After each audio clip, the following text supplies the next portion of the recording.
Hello, Chatfish, and welcome to the promised and fabled tier list of Kibbs. Now, I don't want to be any more late than I already am, because we already are kind of late. And this tier list is taken forever to make, and no, it is not every RTS I've ever played. It's only literally the most, some obscure things, but the most common things, more or less, more average. Because I played probably more RTSs than most people probably ever played games in their entire life. And there's a lot, like, beyond protocol or some shit like that. And you would be like, what are you talking about? And I'd be like, yeah, that's exactly what I mean. What am I talking about? What am I talking? It's nothing. Where's this fucking game? Just bullshit. So, we have 5 tiers I've established. Top Squeck, which is pinnacle squeakage. The pretty good, which is good. It's aight, meaning it's average. It's nothing special. It's kind of just a run-of-the-mill game. You could live without it kind of game. You could play it, it could be okay. And bad is just like, it's kind of disappointing. Not very good. Sort of lower quality game. And garbaggio, as anyone's familiar with my terminology, knows that that is literally the worst thing possible. Like, garbaggio is literally like death. It is garbaggio. Nothing is... We should have... Oh, continue. Yeah, shut the fuck up. Either way, we're gonna go through this list. Now, what do you want? Dumb fuck, get it out of the way. Come on, I said you can add a little tab for nostalgia picks. As in, like, you like it for nostalgia reasons. I'm gonna say why I'm gonna do it. And you know what? I hate you, Scully. How do I add tabs? Do we even know how? I think you can just insert one. Add a row above. We'll put this called the honorable. I feel like that should go below Garbo. No. It's above I8. This is my list. I don't give a shit about everyone else. This is me. Honorable nostalgia is above that, but it's not pretty good. It's nostalgia, because I know there's one game that goes in there. So first things first, we're going to start with one of my first RTS I ever played my entire life, and that's Command & Conquer Tiberium Dawn. It is a game that I hold in high regard, but it's a game that I consider kind of old and dated. Like, it's dated. It's one of those games where you could play it now, the classic CNC, but you're going to be a bit, like, going like, this is a bit rough. Like, it's old, it's doesn't have the ability to, you can't queue more than 1 unit in production at a time, and you can't queue anything. There's no rally points, there's no attack move function.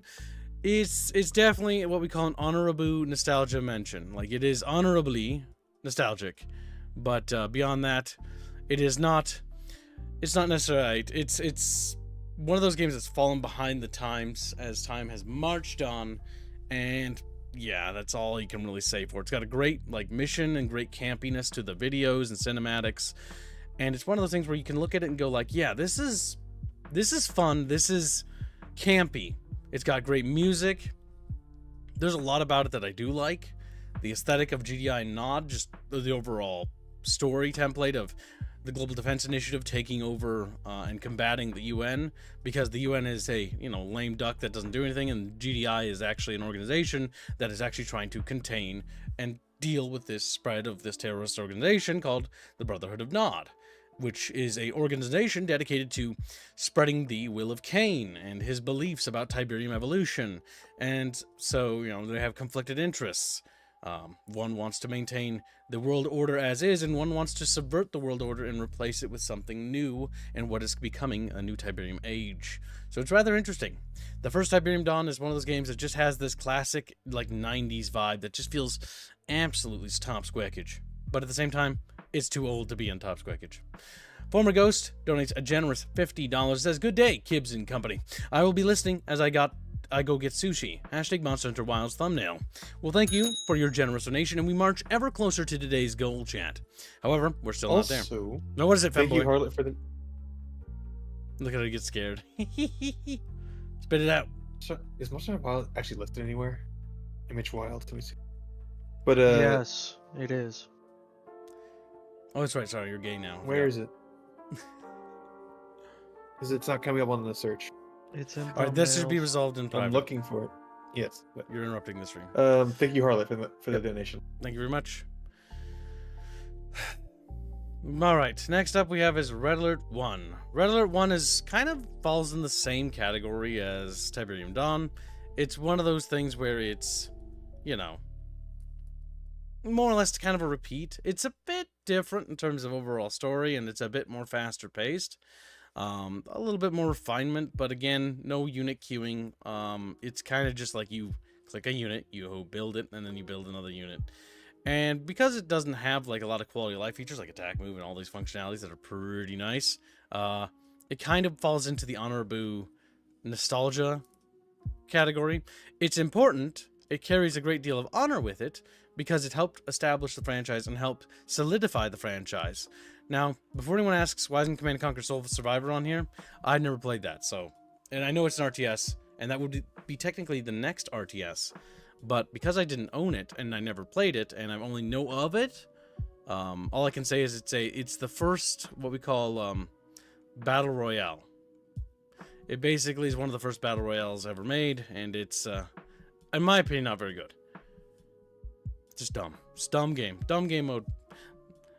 Either way, next up we have on the list of CNC as we continue to progress through this franchise is Tiberian Sun.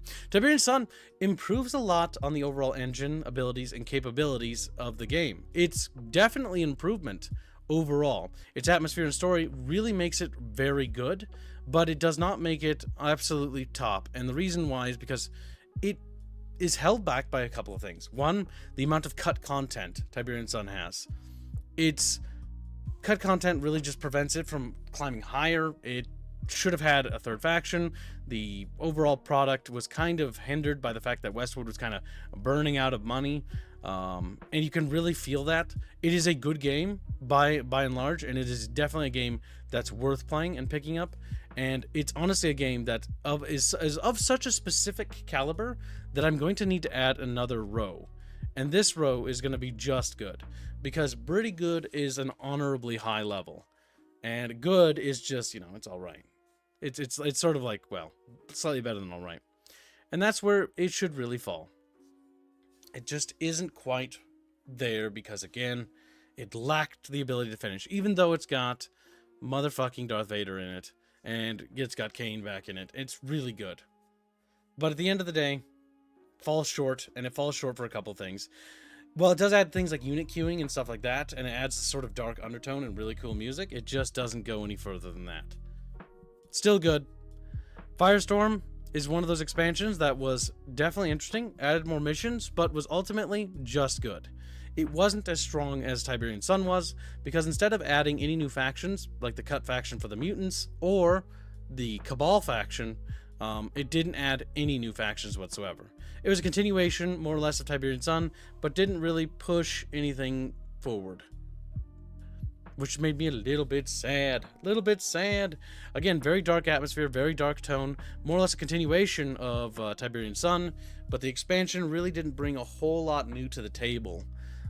Besides just continuing the story forward as to where it left off, based on, I believe, the GDI victory, because if you win as Nod in the previous game, because normally they have canon endings and non-canon endings, and the canon ending is GDI wins the first Tiberian War, if I remember right, and GDI wins the second Tiberian War, because if they lost the second one, the entire planet would be a giant fucking mutated planet filled with Tiberium life form and Tiberium base life form, because that is what the Tiberian Sun was. It was about making Earth into a Tiberium, basically planet, more or less.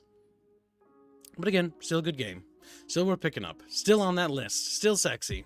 But then again, we have another game that comes in, and this game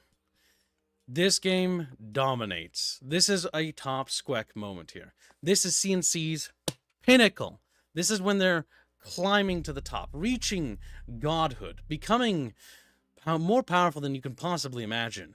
Not only is the campiness and the overall mission design of this game pretty solid and has aged relatively well, all things considered, in certain areas a bit older, but it's one of those games that sits up at the top because of everything it's achieved.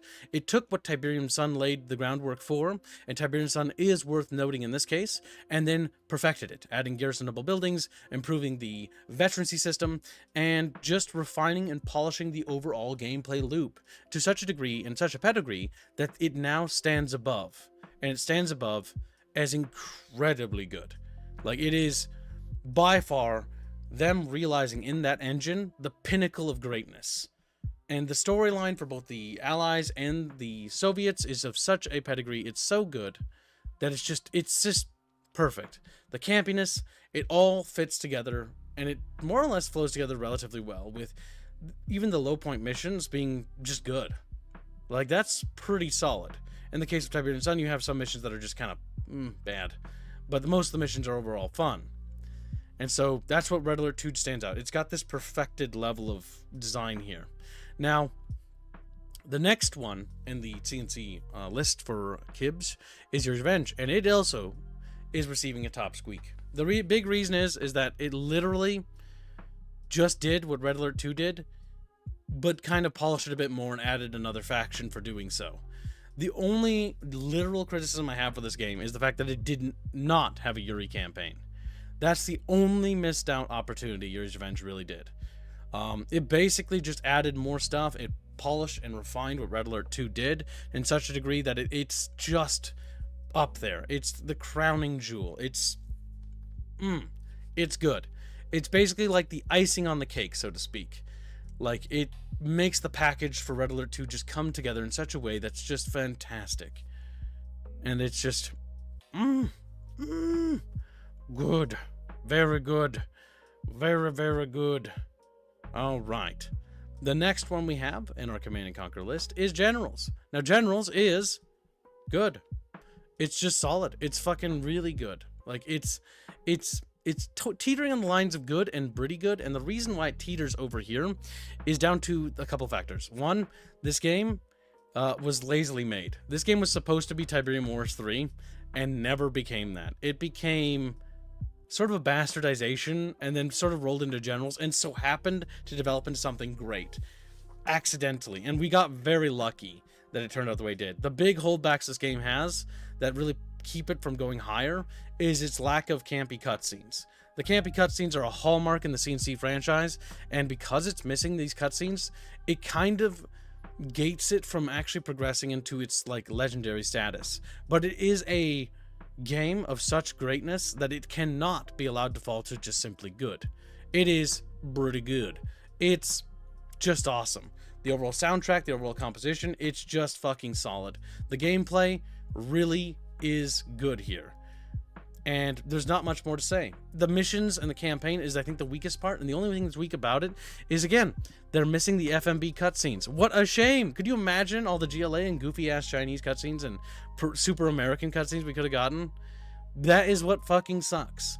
That is what sucks. But it is what it is.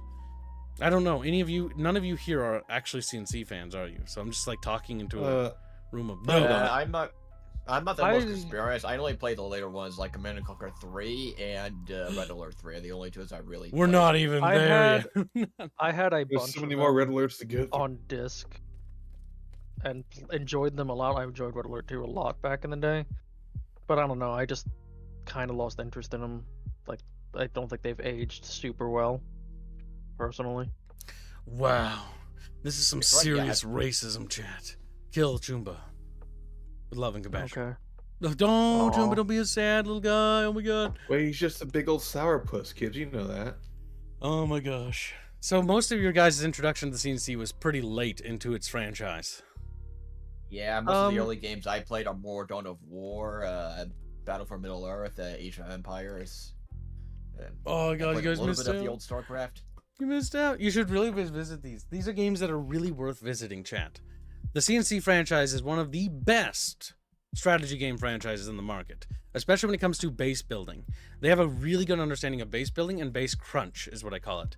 A crunch is basically the process of crunching up a base and how that feels. Very few games have good crunch when it comes to base building games, and that's what sets a good base building game and resource gathering game apart from a bad one. That and how they handle resources. Resources, especially in Red Alert 2 and Tiberium Sun, are really interesting because the resource like fields are actually areas of interest and strategic value that you have to fight to secure to lock down. And because they're so more naturally placed than they would be in like StarCraft or something, it creates this more natural flow of ebb and flow of like tank engagements, infantry engagements, holding down sections, and basically pushing and advancing map control. It's just so good, so good. Absolutely amazing. Now, Schneidstein, you're German, so you got the German version of generals. So you got the like they were robots or some shit, right? Because that's because Did they censor it? the German version of generals is horrifically censored, like massively censored. Like it's like the cover art's like robots and shit. Like hold on, let me cover my goddamn screen here for a second, chat. You gotta see this. Like, Google fucking goddamn Generals German version. Like, oh my god, the commander looks trans. Like, Jesus Christ, what the fuck?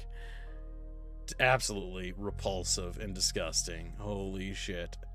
Something wrong. Holy fuck. Oh my fucking god. Oh my fucking god. This is terrible. Look at this shit. This is what the Germans got. This is the USA General. There's the USA Air Force General, and there he is in the German version. Beautiful. They special. like photoshopped his face to be like a fucking robot. Why? It's so fucking bad. I just can't help it. Like this looks like this looks like a trans woman. Like they took a woman and then they like cut up her face a little. And it's just like, oh my fuck! Why? Why? Why? Not exactly. There was an uncut edition, but days later they took it down and gave us the censored version. The censored version is rancid. Yeah, so the US version, you get the suicide bomber. It's like, oh, look, and he blows himself up, right? And in the censored version, it's just a wheelbarrow full of TNT. I mean, that's kind of cute. So it's on an RC car. It's something. I'm not exactly entirely salty about that one, but I still rather have the Allah Akbar. Well, yes. And like the fucking chemical guy literally gets like he's got gas in the background that turned the frogs gay. Like I don't know what the fuck is going on here. This is like the kind of shit that my dad would do to like cover up a game that we were picking up, to like so my mom wouldn't realize it was rated T, you know? Like this is this level of effort. Like it's so bad. And no, I'm Austrian. Whatever. Same Basically thing. German. Same thing, close enough. Just missing an L. What most of the world sees, German censorship. Honorable Chinese beep boop. Honorable. It's so bad. Germans Normally, just can't have nice things at all. No. Normally I see this kind of censorship when there's a swastika or anything like that, but not this. It's because in the age of like terrorism shit, like it was like the super hot topic, you know? That makes sense. That's how things are.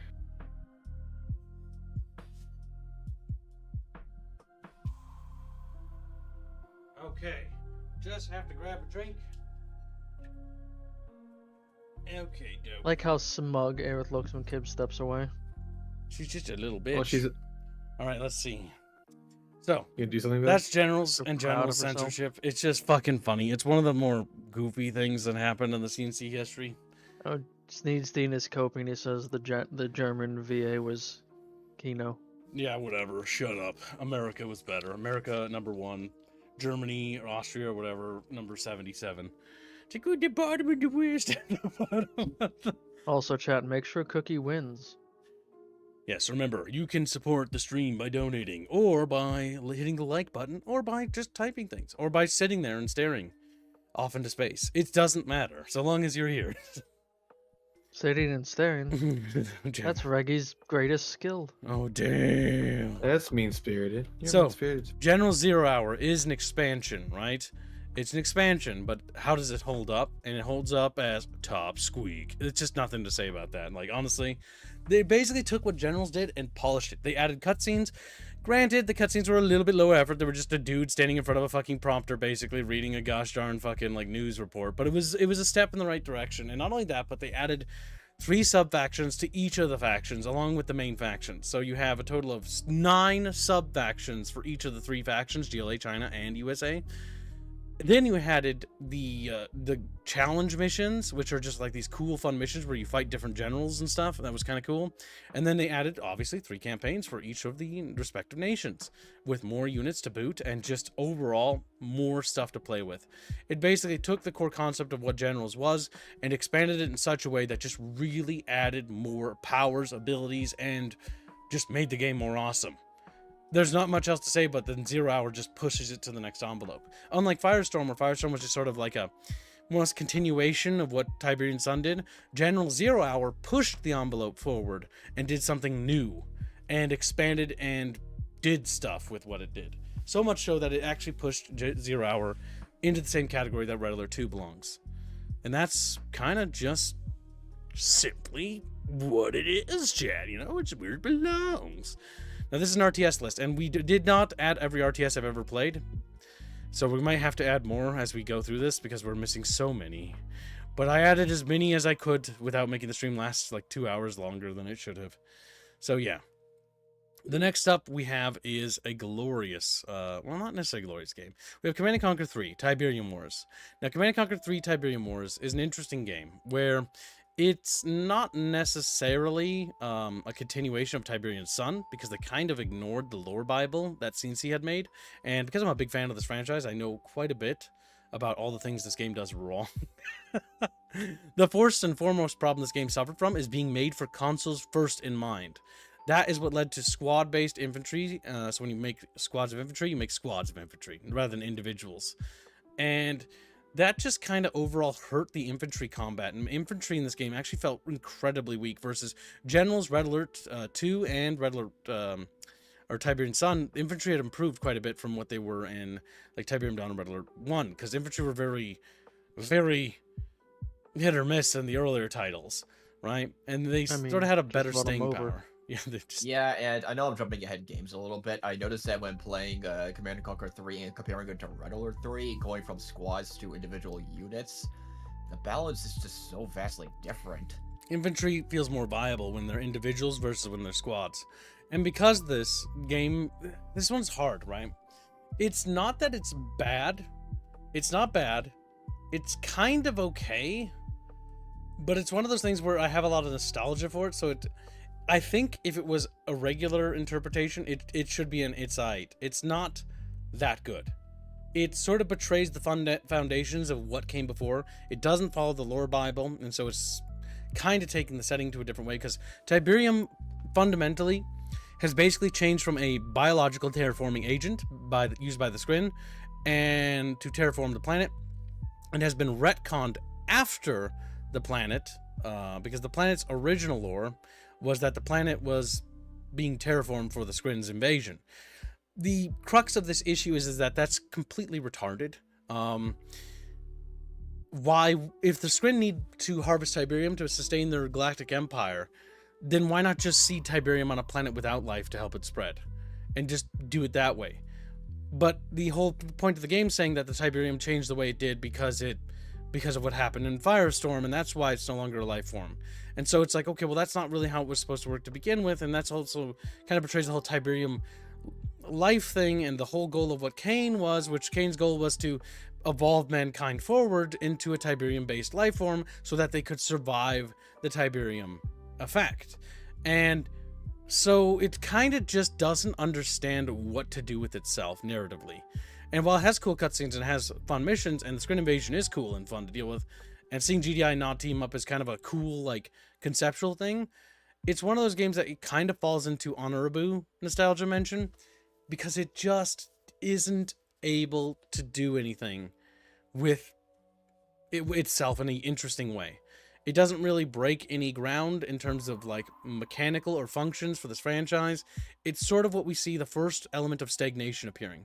I put it in the honorable category instead of nostalgia, or the honorable nostalgia category instead of aight, because while it does belong in its aight, it's one of those things where it's just kind of in a weird space. For me, I have a lot of nostalgia for it because I played it a lot and had a lot of friends stuff with it. So I hold it in a higher regard than it really should be in the modern day lens, which is why I put it at such a high level or elevation. So yeah, you miss Joe Kukan? We all do, brother. We all do. But yeah. Now, fortunately, there is a bit of good news. When Kane's Wrath launched, they adhered to a lot of the criticisms. They didn't fix some of the issues with the lore. In fact, they kind of just pretended that some of the stuff in the other one didn't quite happen, or just kind of ignored it.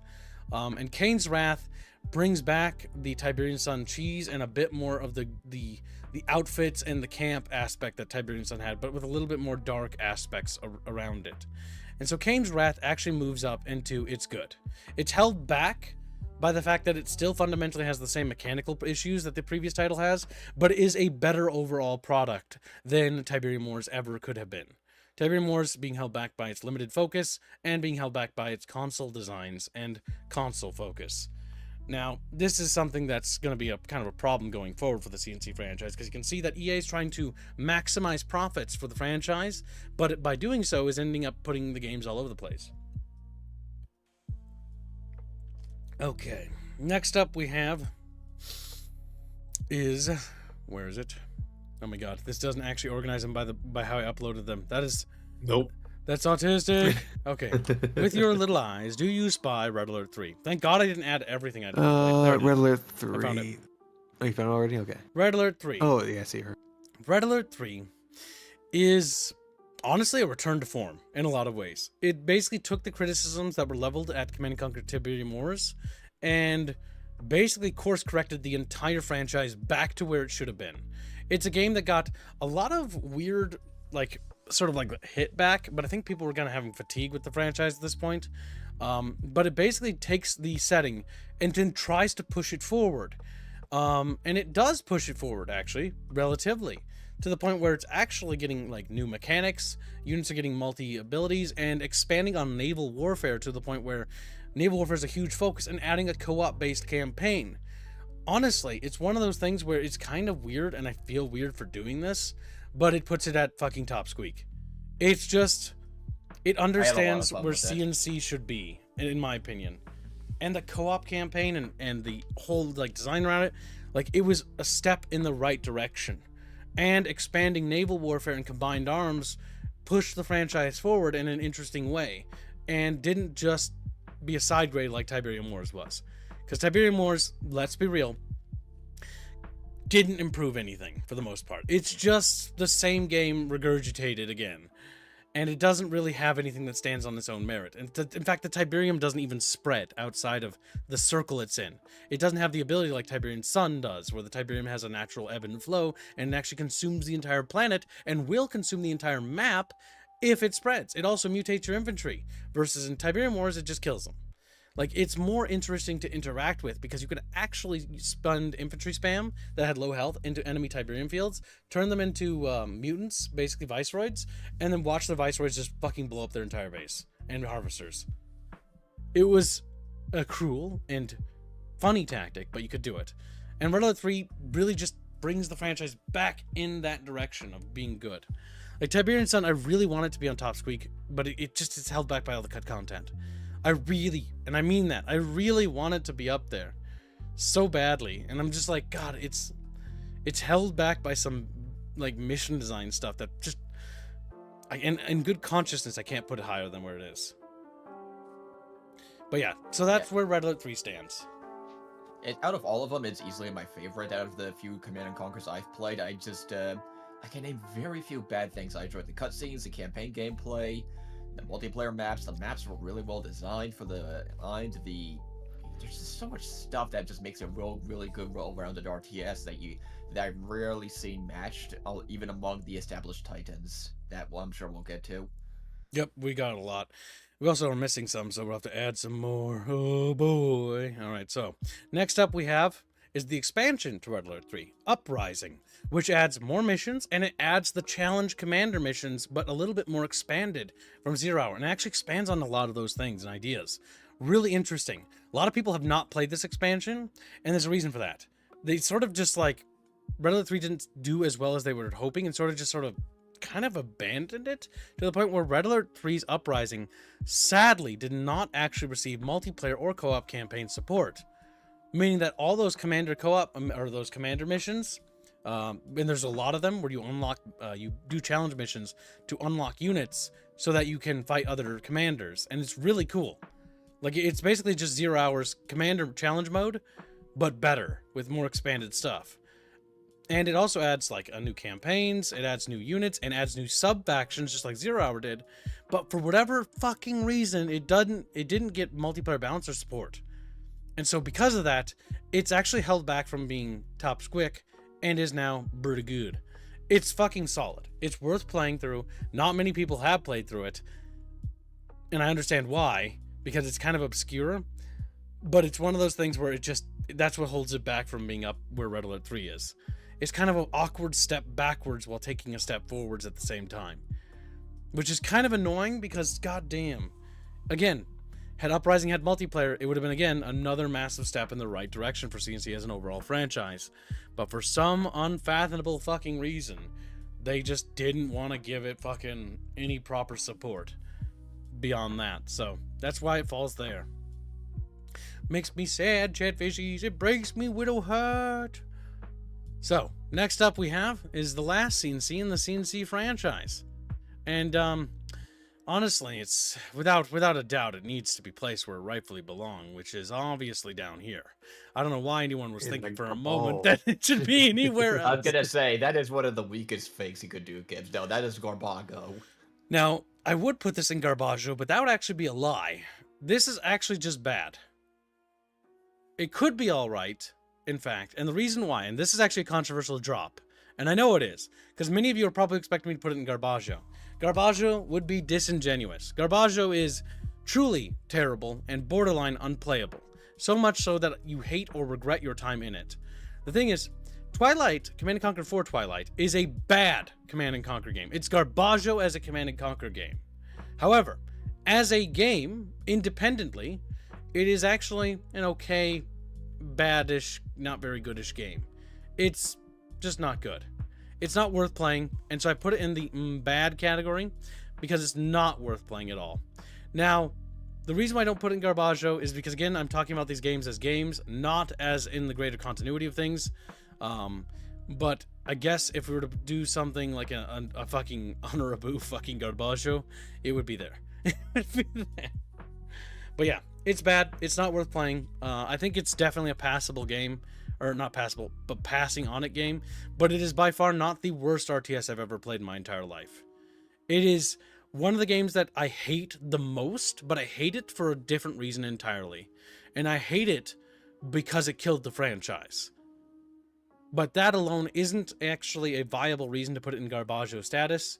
While it did kill the franchise, yes, as a video game, it has ideas, it is playable, and it is not necessarily a terrible game. It's just a bad game. I think the overall game design is bad.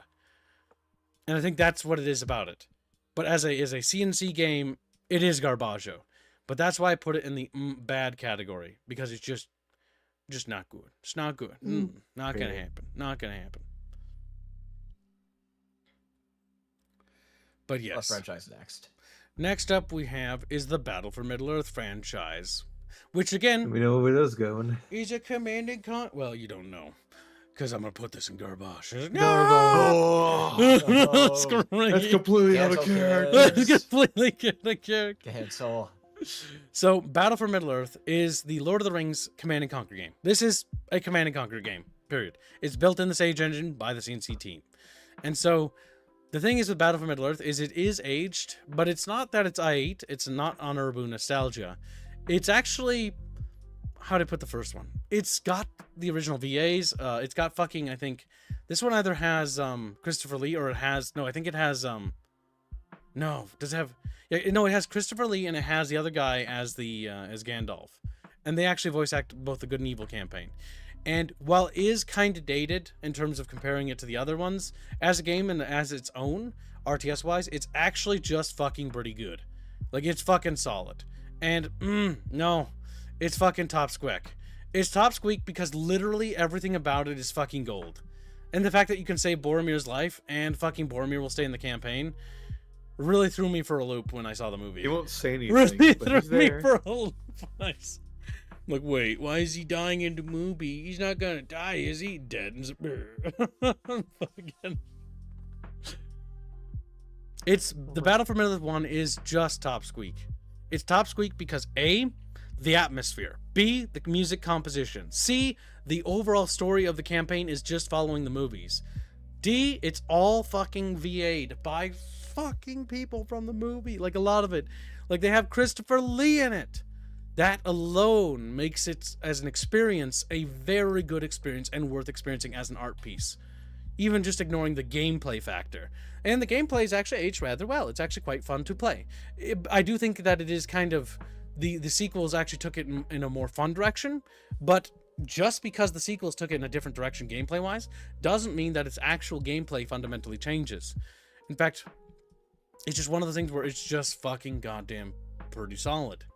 There's not much else to say beyond that. And that makes rating the next ones difficult, by the way. Because Battlefield Middle-earth 2 is also a polished and refinement of gameplay. And so, because it's a polished and refined gameplay, it is, again, another top squeak game. It does have the VA for Elrond actually do the... I always forget his name. But he does the voice acting for the campaign. Yeah, the guy plays Smith in fucking... Metroidvania. Fucking... Metroidvania? No! It's Neo Damarung. It's fucking Matrix. That's the name. Neo Damarung. That's the name of a song from that. I remember that. But yes, this also receives a top mention. It just seems like Victory Games, or whatever the studio's name was again, that was producing Command & Conquer games, basically the remnants of Westwood that stayed within EA, just kept knocking things out of the park with the Sage engine. The Sage engine just, fucking really good. It is, again, top squeak. It's worth playing. It's a game that you should play. And that's how I'm ordering these things. Now, the reason why I'm cleverly ordering these things down here is because pretty good means also you should play these things. And so if their expansions lean here, you're going to be dripped into playing them.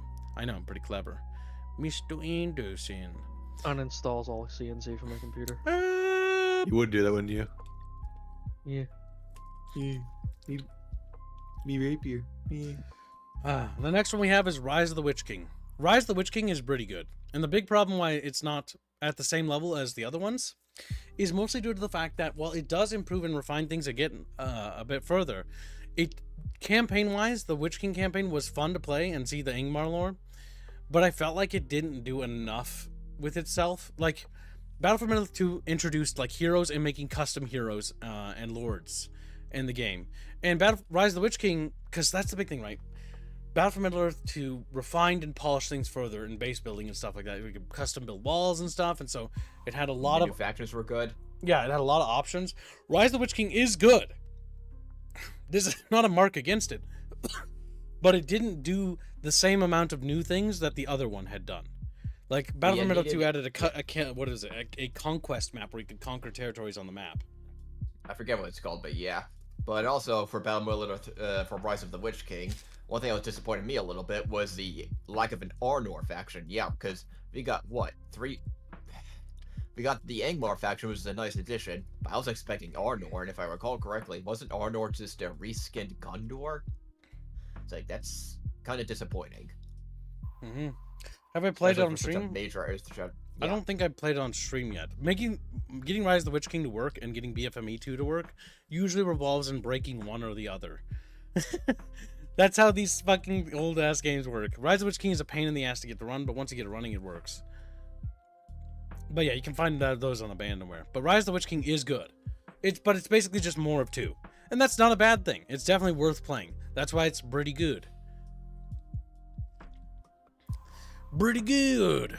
Now what else we got? Okay, we've gone through that major franchise. Now what other franchise shall we delve into, Chatfishies? What more can I say except Dawn of War? Chatfish, like, what? Go with the classics. At the very least, pretty good. Yeah, you did play Rise of the Witch King. I just checked. Yep. So the big thing is Dawn of War is good. Dawn of War is definitely good. In fact, it's fucking pretty good. It's on the list of you should play this. Like, honestly, I'm gonna add that. Oh my god, this format's terrible.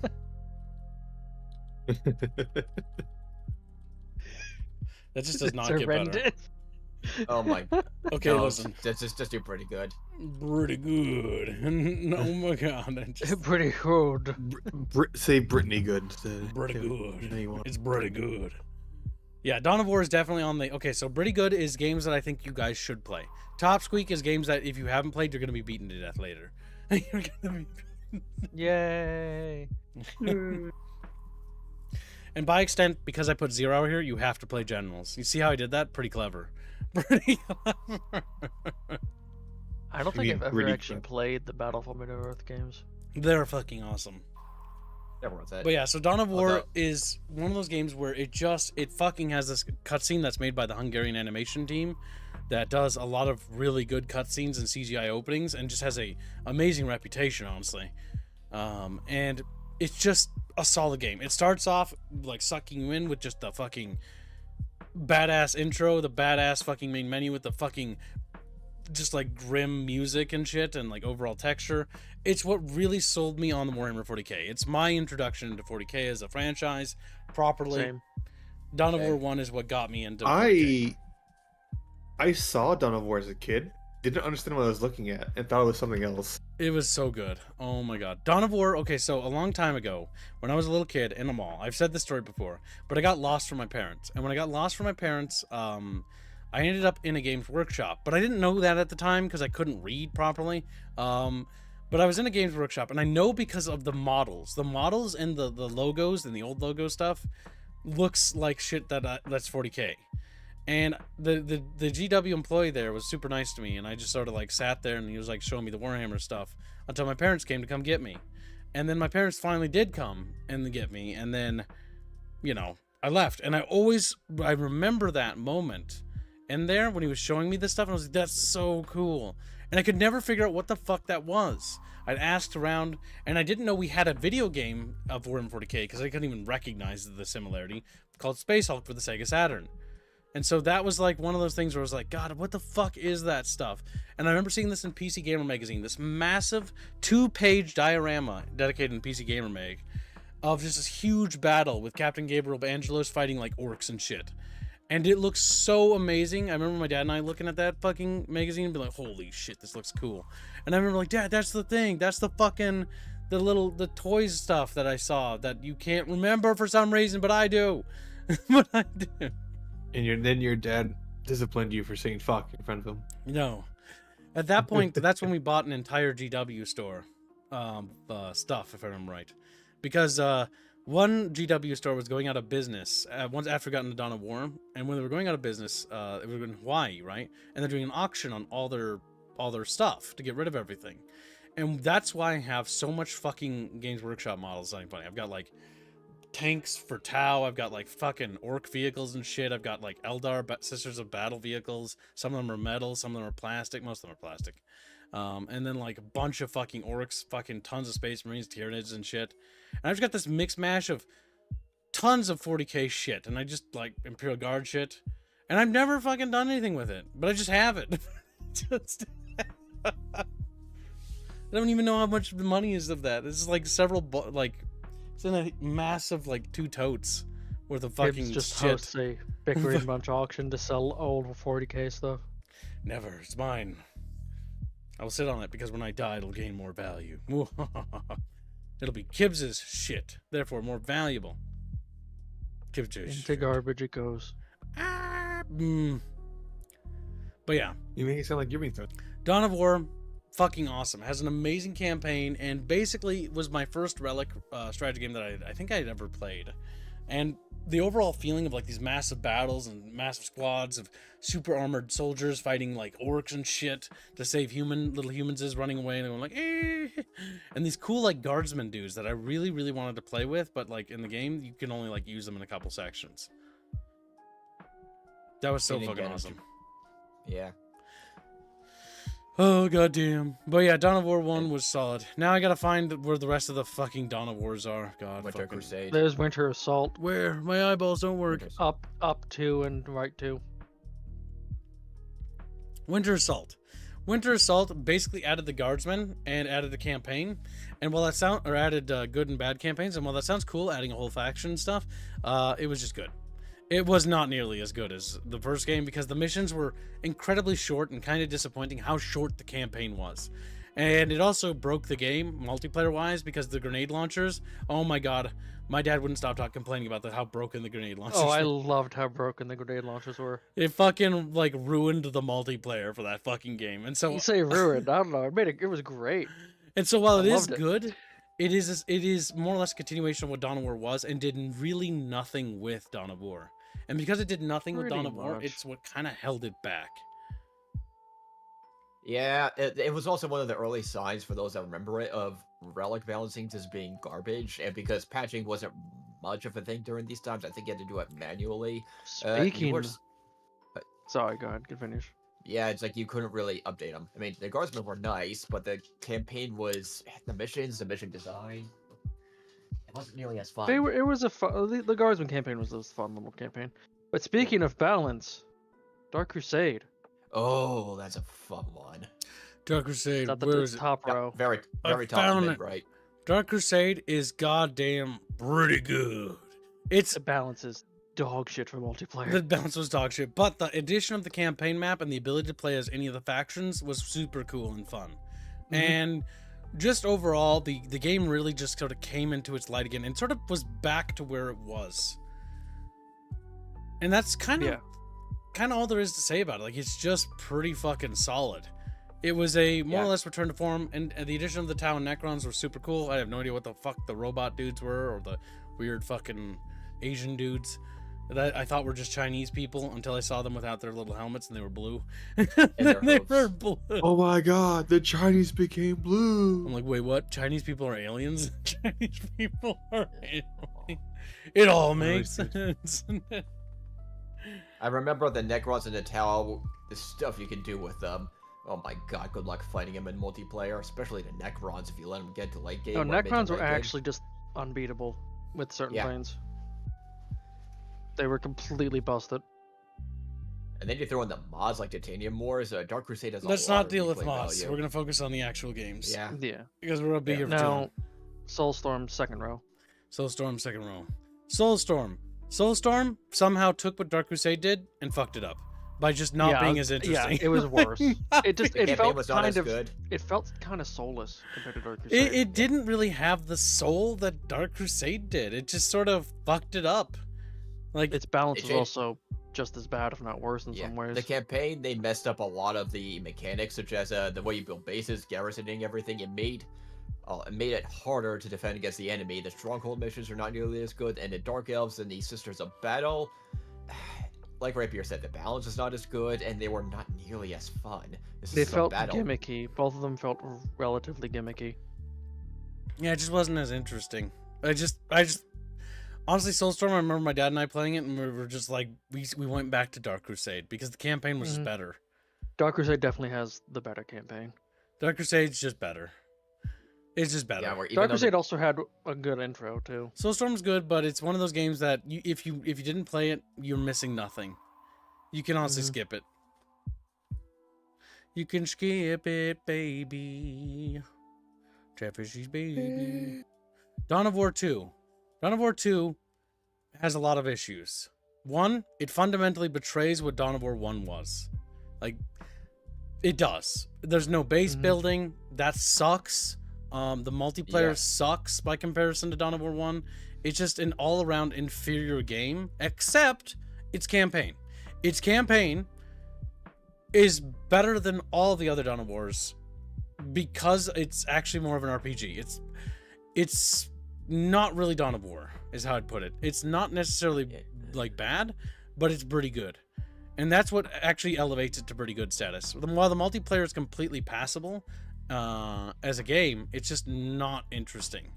I would agree as well on pretty good, just only because of the campaign, because I despise what they did to like mechanics. They and turned multiplayer. the multiplayer into basically a MOBA light because you push like Skirmish. lanes kinda with units and it's just Like, kinda the lame. skirmish, it was. I so hated it, and the map No design base was building. based around a mob. Yeah. The map design, you can tell most of all was it was a MOBA based design. It was a MOBA map design. It was not a Dawn of War based map design. I'm getting them mixed up. I know it has its fan base, but this was a sign to come that the old relic of golden days were starting to starting to come to an end around this Fading time. away. I think there was still THQ around this point, but Either way, Dawn of War 2, the biggest thing that actually carried it forward and why it's pretty good and why it's worth playing is because A, it's cooperative campaign campaign in general is just worth playing. It's fun. Yes, it gets repetitive, and because it gets repetitive and the gameplay loop is more repetitive than the other Dawn of Wars because there's less sandboxian choices, that holds it back as a game from... Well, it basically just barely crosses the threshold into pretty good. Compared to the other Dawn of War 1 or Dark Crusade. Well, Dark Crusade and Dawn of War are more stronger with their visions. Dawn of War 2 had a sort of mixed idea of what it wanted to be identity-wise, and that's because Company of Hero fundamentally changed Relic's interpretation to thinking that they should just make a Company Hero Dawn of War. And that's what holds back Dawn of War 2. Because Dawn of War 2 is too much inspired by Company Heroes, which, again, Company Heroes is not really the scope and the magnitude that Dawn of War had, because Dawn of War 2's combat's like super tiny and small little skirmishes versus Dawn of War 1's like these massive fucking battles with bane blades and all sorts of fucking shit blowing up each other. So many units that pathfinding completely breaks. The pathfinding breaks, the bodies are persistent, and there's fucking carcasses legs, and what's not to say besides that's amazing. It is. I loved sound effect. Guardsmen. Your army's so big you can't even fit it on the screen. And seeing guardsmen flown around by massive explosions, you just see them screaming. Oh, it was great. So next up we have is Dawn of War Chaos Rising. Now Chaos Rising, again, is an expansion that more or less does more stuff with the story and the missions and stuff. And while it doesn't really do a whole lot to improve things, the whole falling to corruption thing is a really cool idea. But again, they just kind of... I want to put it here badly. But they do so little with the chaos corruption stuff that it's like, okay, well, you don't actually like turn to chaos. You just get executed at the end of the campaign. Well, you can do a couple of chaos things, and you can do I corruption. feel like dialogue. Chaos Rising should have just been like a DLC. Yeah, this not- was. not I don't think a it was separate standalone. expansion. it is DLC. Yeah. It uses the It is. characters. I would have sworn it was possible to do it. Retribution is the standalone, as far as I'm aware. Okay. So Chaos Rising, I'm putting in good. It's good. And again, remember, just because it's in good doesn't mean it's bad, because some people are dumb. Dumb, Chatfish, dumb. It's good. Ram. But the problem with Chaos Rising is that it ultimately just... It doesn't do enough with it. The concept. And it is fun. It's more or less more of 2, but it just doesn't really do anything new with 2. If that makes sense. Still good, The though. multiplayer Still worth balance playing. was even worse. Sorry about that. Next up, we have is Retribution. Retribution allows you to play as any faction in the campaign. However, because it recycles the missions, that actually is not good. It also has like the Last Stand mode, which is kind of fun. But again, it kind of falls into the same issue where it's kind of just not as good as what Dawn of War 2 did. Like, it sort of had a weaker start. And so... Campaign's, The campaign's not nearly as good. Well, because it's not the same style of campaign. It's basically just the multiplayer, but with campaign-style maps. Yeah. It's like it has none of the charm. The characters, I mean, you could tell they tried, but it was just... It lacked the soul. Which means to me it was just alright. I had trouble having fun with it. I can see why people will call it good, but to me, it was just alright. Yeah, honestly, Like because the campaign missions, I'm actually gonna put it in its side. Because the reason why I put it here is because it's just too recycling. Because it recycles way too much, it just has no... Like, it's fun. It's alright. If you like Dawn of War 2, it's worth playing for the Orc campaign because it's funny. But it's one of the first games where I'm going to drop it to its height because it just doesn't have that strength that the other one had. Like, there's no personality. Even when you play the Blood Ravens, like, it feels like their story arc is kind of just over after 2's Chaos Rising. And so it just kind of doesn't really feel like it's doing anything. On top of that, the problems with the multiplayer don't really get addressed. The multiplayer state, if you don't like the multiplayer, throughout both expansions, you're not going to like it. But the campaign quality just keeps going down and keeps going down. which means like if you're gonna get Dawn of War 2, just get the first one for the campaign, and you might, and maybe if you really like it, get Chaos Rising. Yep. And only if you really, really like it, get Retribution. But skip it if you can afford to skip it. Don't they typically all get packaged in the same sale? You have to buy them separately. Only Dawn of War 1 is bundled, as far as I know.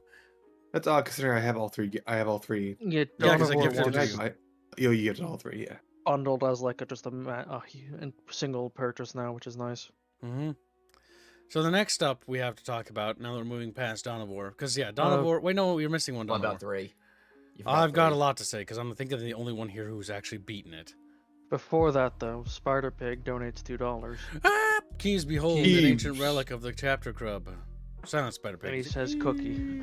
Think of the nation, very generous. She puts big into its Where's big Dawn of War hole. 3? Where's this big hole? Help me find it with my remember to get it? eyeballs. Can we just There it is, found it. forget it exists? Okay, Dawn of War 3. It's so goddamn disappointing. It's not even funny. It's kind of like it would almost land in the bad category, except for the fact that the game actually just sucks. There's nothing redeeming about it. It also had the worst intro out of all the games. Yeah, the worst Voice acting, intro. the People, animations. I don't know why people are like, oh, the intro's good. Like the intro sucks, like compared to the other ones. It blows. Like honestly, Dawn of War 2's intro also sucked by comparison. Like Dawn of War 1 had the strongest intro. Period. End of discussion. Thank you for the gift of membership, T. And the big thing is Dawn of War 3.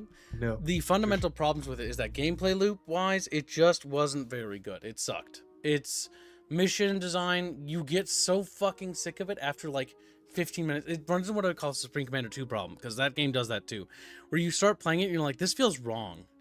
And even if you, unlike Tiberium Twilight, where if you close your eyes and be like, okay, well, what if I just take this game for it as it is? As somebody who actually beat the entire campaign and played even tried like the multiplayer and the skirmishes and stuff, it has no identity. It has no identity whatsoever.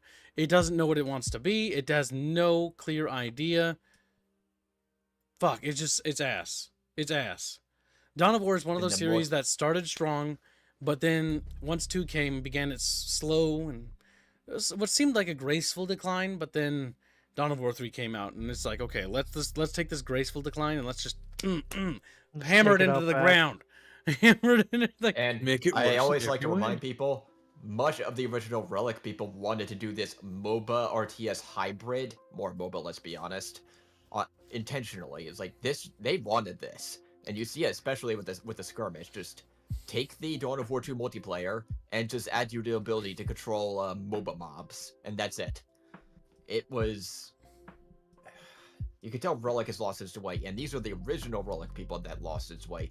So much so that when you look at that, they had to contract them out for Age of Empires 4 just to make ends meet. It's how we don't need bad to get Dawn too of War 3 involved messed with up. the development history. Nobody cares. I know. Forza habits. Buzzy. Nobody gives a damn. It's Dawn of War 3. You can go burn in hell. StarCraft. Now, StarCraft is honorable nostalgia. I'm dropping it there right away before anyone says anything, because I don't think it's particularly aged that well, to be brutally honest. It hasn't. The unit pathing is honestly what makes me stop wanting to play it every time I play it. The story is fun and the story is good, but the unit pathing, fuck. Oh my god. It's also Whenever there's like a pathway that's tight or narrow, and like you're just like durr as they bounce into each other and then path around the entire fucking map, so you have to babysit them. I can't stand it. No, shut the fuck up. Master fix it. No, it didn't. I'm not done. Yeah. The big thing of this is that the story, while the story is good and the music is good, it's an honorable nostalgia game. It's not one of those that I think it holds up all right. It didn't age particularly well. It's kind of like Retribution, where it's just in the okay category. It's more of like it's got interest because of its age and like some of the things it does. And the story was really good and it's really interesting, but it's just, it did not hold up well as time marched on. But I have nostalgia for it. What you said, instead of playing the game, read his books. The books are honestly really good. I mean, the game is worth playing for the sake of playing it, so honorable nostalgia. Honestly, what I put in honorable nostalgia means basically they're worth playing, but do bear in mind that they are dated. Like they have some ideas. The lack of proper grouping and army management is what made me not be able to get it to complete it. It's like, yeah, the campaign missions designs are fun, but on top of the unit path thing, the lack of proper grouping and army management and everything makes it so very hard. Yep. And even with the remaster. Well, let's move on to Brood 12. War. So Brood War is more or less a continuation, and also I think just stands there. It doesn't really do anything new. It's just more or less the same story. It's an honorable mention because it's, you know, it's again worth playing. The story of StarCraft I think is good. And if you've read the books, like the books in the universe of StarCraft is really good. Like to put it comparably, I would place the StarCraft books above the Warhammer books I've read. Mostly because I think the writing quality is just better. But then again, they also have better authors to select from. Activision, or I guess you could say Blizzard, because they're Blizzard at this point, they had a really good knack for picking really talented and really skilled authors who just knew how to really make a setting shine. That's why I always put Warcraft or StarCraft ahead of Warhammer, purely based on the fact that because they don't have the inflation problem with just no continuity, they have really concise lore. Now, I cannot say if that holds up today, because I haven't actually checked anything. But one book example is like the books that follow the game, where you follow the reporter. Oh my god, fucking those are amazing. Heaven's Devils, fucking kick ass. Talking about the civil war between the Confederacy, or not the Civil War, but the Confederacy and the mining corporations. It's just awesome. And then like just the books and the extended media here, book-wise, is good. But that's honestly what makes StarCraft hold up in the honorable mentions. It just has a solid atmosphere and a solid universe. And so it's honorable. It's worth visiting, but just bear in mind that it's dated. She's old capping. StarCraft 2, Rings of Liberty is what to do with you. The thing is, to talk about this briefly before replacement is very difficult. It's very difficult. Because while I don't like certain parts of the ending of this game story, it's just fucking solid. It's one of the ending. Yeah, but Do you mean the last game ending or this one's ending? Particularly this one. But the big thing is that it's such a goddamn good game, and it's so well designed that it's top squeak. It's just the epitome of good game design. It's got solid mission design. It takes what StarCraft 1 did and adds so much to it. Like the ability to choose how to build your armies and stuff like that, and the replay value of just customizing your like playthrough. It's honestly something Command and Conquer, I wish, or Dawn of War would have really had, where units and like abilities get overall upgrades, not just like in the RPG sense of Dawn of War 2 copying Warcraft 3, because that's what that did, but actually making your entire armies and bases change based on decisions you make, and having narrative pathways in a single player campaign. That just is fucking awesome. That alone is fucking awesome. Nothing I've seen in an RTS has done that to that degree and that pedigree since. And that's a shame. Yep. The overall package values are so solid. Campaign, skirmish, co-op, multiplayer.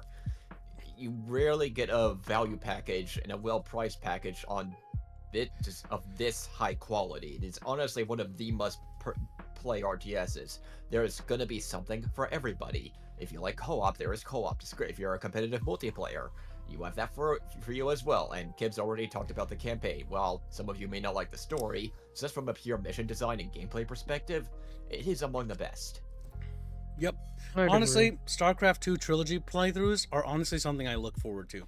Whichever chat like has an interest in StarCraft 2, and then we do like a trilogy playthrough through the StarCraft 2, is so much better. Like fuck, it's just like the trilogy as a whole is just such an amazing package because of how many missions they have and how much like variety to the gameplay it has, and the CGI cutscenes and the story for the most part is pretty fun.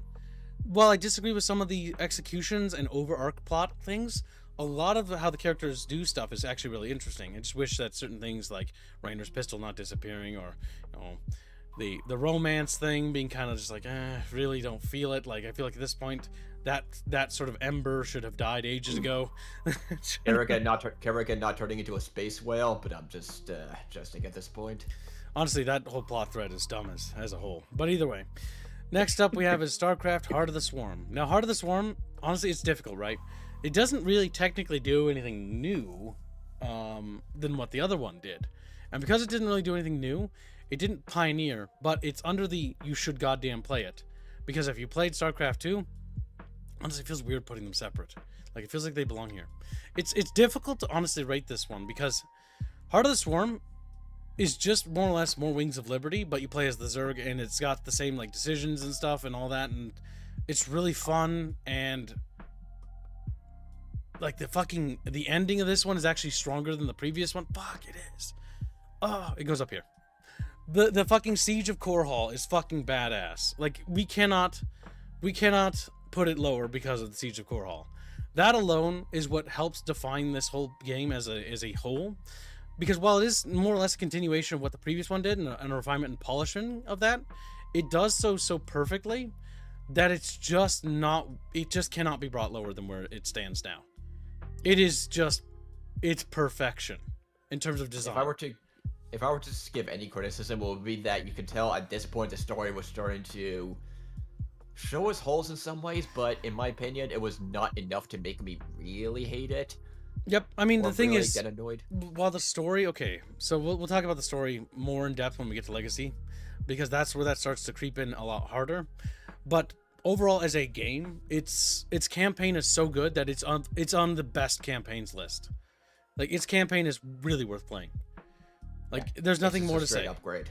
These are literally peak RTSs. These are the epitome of polish and refinement of a AAA excelling in almost virtually every aspect of itself, save for one specific thing, and that's just narrative. And the narrative isn't enough to hold back its greatness. Rather, it's just, you know, an annoying thing. Now, Legacy of the Void is going to be a bit trickier. Legacy of the Void, I like how the picture's partially cut off, is it's tricky. It's tricky for a couple reasons. One, the narrative does fall apart here a lot more because the climax is kind of disappointing. However, the journey is far more important than the climax of the story, because if you could never play through the game to begin with, you would never get to the ending to begin with. It's why I still play through Mass Effect, and because this is my tier list, I put it up here.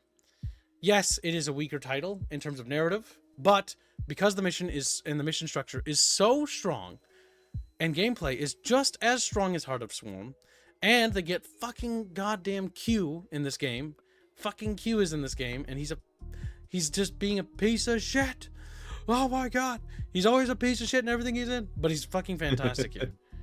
He's actually fantastic here. He carries the entire Protoss campaign. Not even kidding. Yeah. And one thing you saw throughout these expansions to Legacy of the Void, co-op missions, multiplayer, just everything, it just got continued refinement based on player feedback. Okay, what do you want? And they properly addressed it with new units, new mechanics, more community features. As a game, it's again another mostly pure straight upgrade. Yep. And the worst part is I'm putting these things up here, and I didn't really care for the multiplayer or the skirmish that much. They have co-op missions, which are really fun. We've not even talked about that. The music design is incredibly amazing. Like, there's so many good things to talk about here. And that's kind of the thing. The rest of it is good. Yeah. No, the ending for Legacy of the Void is bad, but the overall mission design is good, and that's indisputable and inarguable. It's just a pure fact. The co-op missions were awesome that they added. Like, that's just a net positive, because that's what added the co-op, like, Heroes campaign stuff they could do.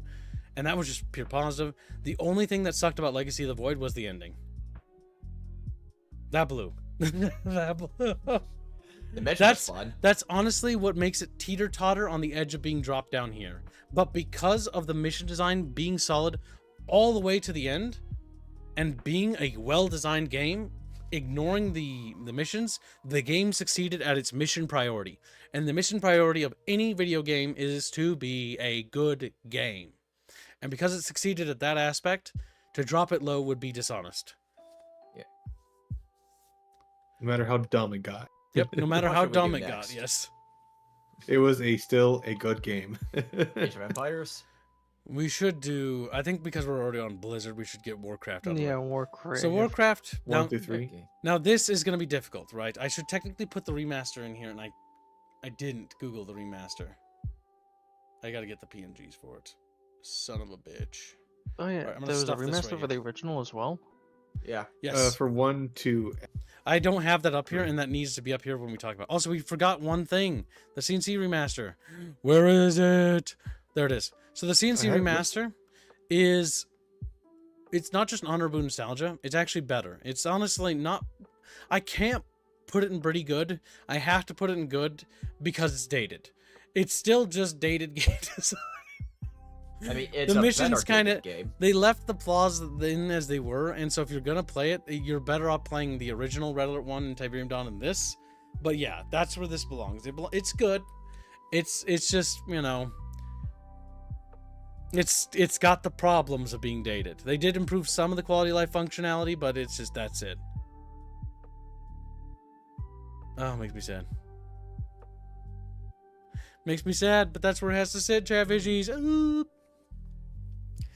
But it's where it belongs, and it's an honest thing. We're not letting our emotions control ourselves. We're actually being fundamentally based. We're being fact-based. We're being reasonable. What was the word again? There's some games where I dislike their placement here, but it's dishonest to move them higher.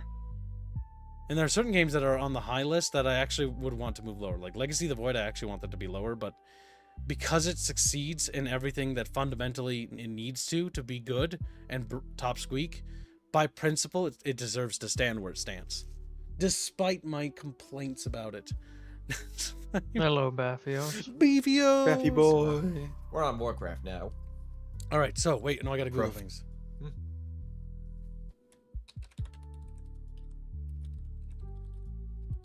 The fucking robot images amuse me.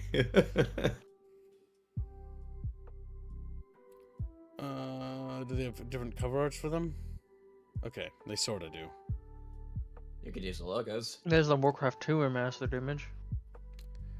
Boo, bee, boo, boo. Boo, boo, boo, boo. Chat's just staring at me like, bro, shut the fuck up. Shut the fuck up right now. And I don't. I just keep making noises at them till they commit chatfishicide. Alright, so we'll grab this. What? What? Duct Okay, tape. just doing The this. cello. Just reading chat. Yeah, you do have access to co-op mode and much of the arcade in the free version for StarCraft 2, which is, again, just straight up good value. Yep, the value of it making makes the it top Winds of squeak because Liberty it's free something that was you should nice. play. Cassie grabs him. Are there any RTS that have a similar quality of co-op experience? That's a tough question. That's difficult. Red Alert 3. Red Alert 3 has one of the Yeah. best multiplayer co-op campaigns in RTSs. We also have to talk about Halo Wars, and I don't think I've even added that to the list. God damn it. Where's Warcraft 2 Remastered? There it is. I need to upload these. Add Halo Wars 2 up there as well, so we can add to the garbage pile. Yep, we do. It's garbage. Hey, on console it was She's like, fine. "Eh." You know, add a lower tier, call it Chuba's favorite. Have Halo Wars 2 be in there. No, absolutely not. Where is it? Oh, there it is.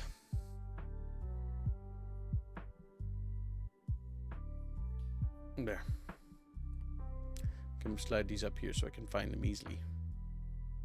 Because technically, yes, those are actually independent things that need to be talked about, just like Reforged needs to be discussed as well. And Reforged, you're absolutely lucky we're reviewing you now in 2025, post your 2.0 update. Because had we reviewed you before, my dude, you would not be where you're God. gonna land. You would not- We would not think so fondly of you. No. Now, where's Reforged at? Where are you hiding, you little fuck? Just like, what the fuck? Oh my god, it's so goddamn cool. And that's what Chatfish think of me. Yep. We like it. Where's Reforged? Look with your little stupid eyes. Where the fuck is You have it?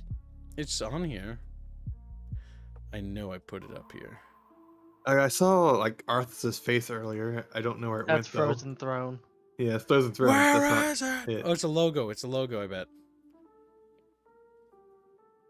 Oh no. That did I not? Oh no, I did. Is that the top? I see the two remasters. 1, 2, 1 and 2 Reforged, Frozen Throne. I don't want to accidentally add something again because. I Hold don't on, think now what's that thing with the orc face in the below Age of Empires 3? That's Go to Warcraft t- 3. Where? Yeah, just 3. Actually, Yeah. Reign of Chaos. That's Kid, just Warcraft Reforged is at the very top. Where's he? It's a. Oh wait, that's remastered. Never mind. You lied to me!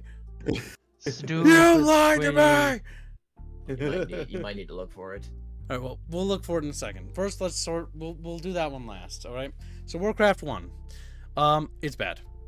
I don't have any nostalgia for it, and I think it's unplayable. I think it's unplayable. Not everybody has 20-plus-year-old PCs to play it. Bad. I don't think it's garbage. Actually, no. I borderline think it's garbage. I borderline. You know what? Actually, I changed my mind. I'm sorry. I'm sorry. I just, as a game, because I don't have nostalgia to shield it from its pain and misery, it's garbaggio. It's unplayable. Garbaggio is just unplayable. Twilight at least is playable. That's how bad Warcraft 1 is to play. Because you have to manually tell your units to defend themselves. Otherwise, they'll just stand there and they will die. Listen, they're just following orders. That's Gibbs. just get stupid. Following orders, sir. Good soldiers follow orders. And then so we have Warcraft Remastered, which is Warcraft 1. And you know what? It's aight. You know why? Because units will defend themselves. The remaster, unironically, is a massive improvement to the original. There's no reason to play the original. Fuck the original. But Warcraft Remastered is just okay. It's just okay. It's just average. That's the problem. It doesn't stand out. It's kind of just basic. And because it's average and has no really identity besides its story, as a game, it's kind of held back from being able to progress further into this list. And you're gonna have to accept it, chat. You're just gonna have to accept it. Put it in top squack. It's First Warcraft Remaster, you gotta keep in mind, and which is why the remaster is just alright. It was one of the first RTSs where they're just sorting out a lot of the features we take as standard today. It's gonna be very hard to play for people that are used to these standards. The Chatfish, you just don't understand. You don't understand what I understand, and I understand more than you. But kids, they can't know they should defend themselves. I like how You don't nobody tell is them. remotely trying to defend my, like, nobody's trying to stop me from what I'm doing. Like, I'm trying to play it up that the chat is about to wig out about what I've done, and not a single one of you give a damn. Like, not Everyone just agrees. of all, like, 90 of you, including Twitch, like, none of you care. None of you care. What the fuck? Actually, do you have Grey Gungan in the list? I don't, but I have to add that. In fact, here, you know what? While we're here, let's add a few things that we know aren't in there. Grey Goo game, specifically, so I don't get something fucking There weird. it is. It did have a DLC thing there. Yeah, but I never played it, so. Same. And Reforged.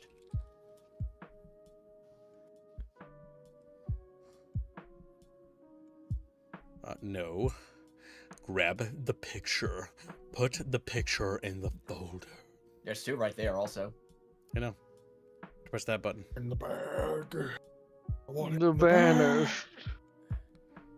The burn. They're Covenant, but red. Red and And blocky. even stronger and cool, unlike the Yeah, other they Covenant. just beat up Spartans. They're so cool. Grinch. Cool. Grinch. Start screaming. Oh, I'll probably have to get Warcraft Reforged as well. Okay, so Warcraft 2. Warcraft 2 is actually good. It's not a game that really does anything out of the ordinary or new, but even the old one has aged rather well. It's more or less a game that's not bad. It's fun. It's got its quirky little campaign and sort of starting to develop into its own, because Warcraft 1 was sort of like trying to figure out their identity.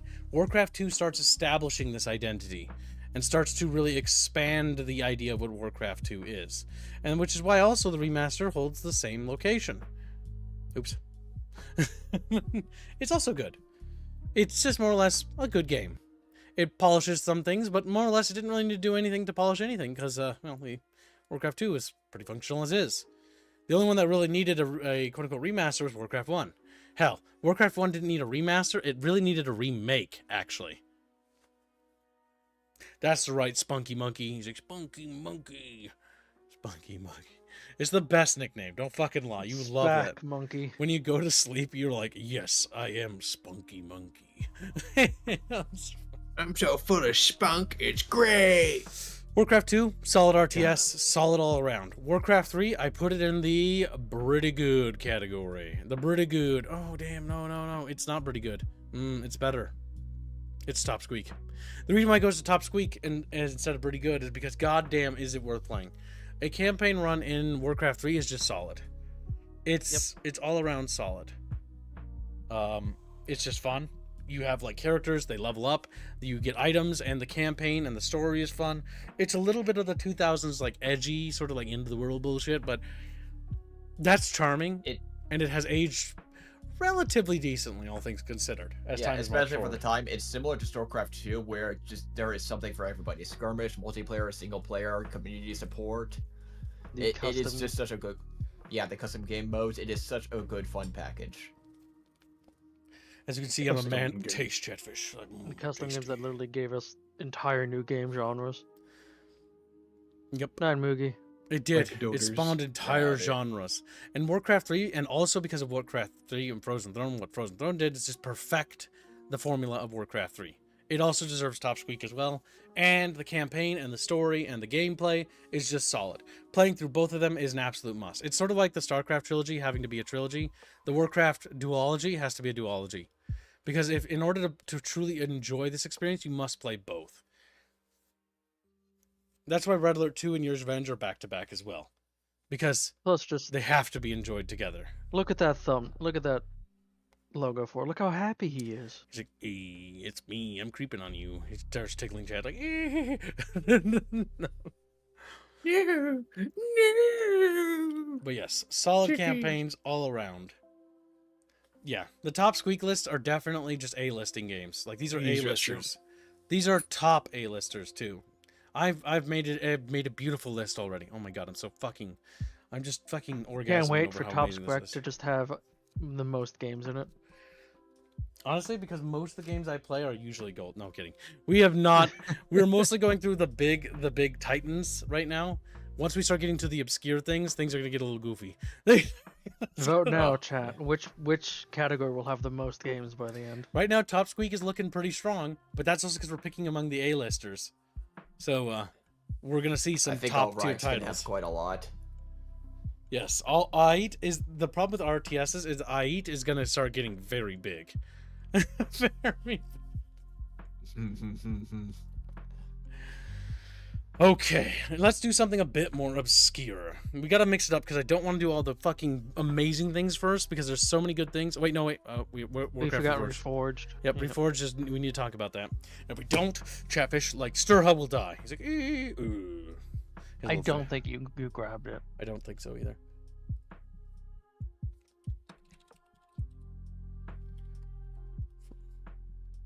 I don't want Frozen. I just want. It's just Reforged. What the box art? Do you even have a box There art? it is. That's close. Look at Arthas. Look at him, really gay and stuff. Just like he's gay and stuff. He looks like Reguline? What? Oh my god! It's called images. That's what. Emergers.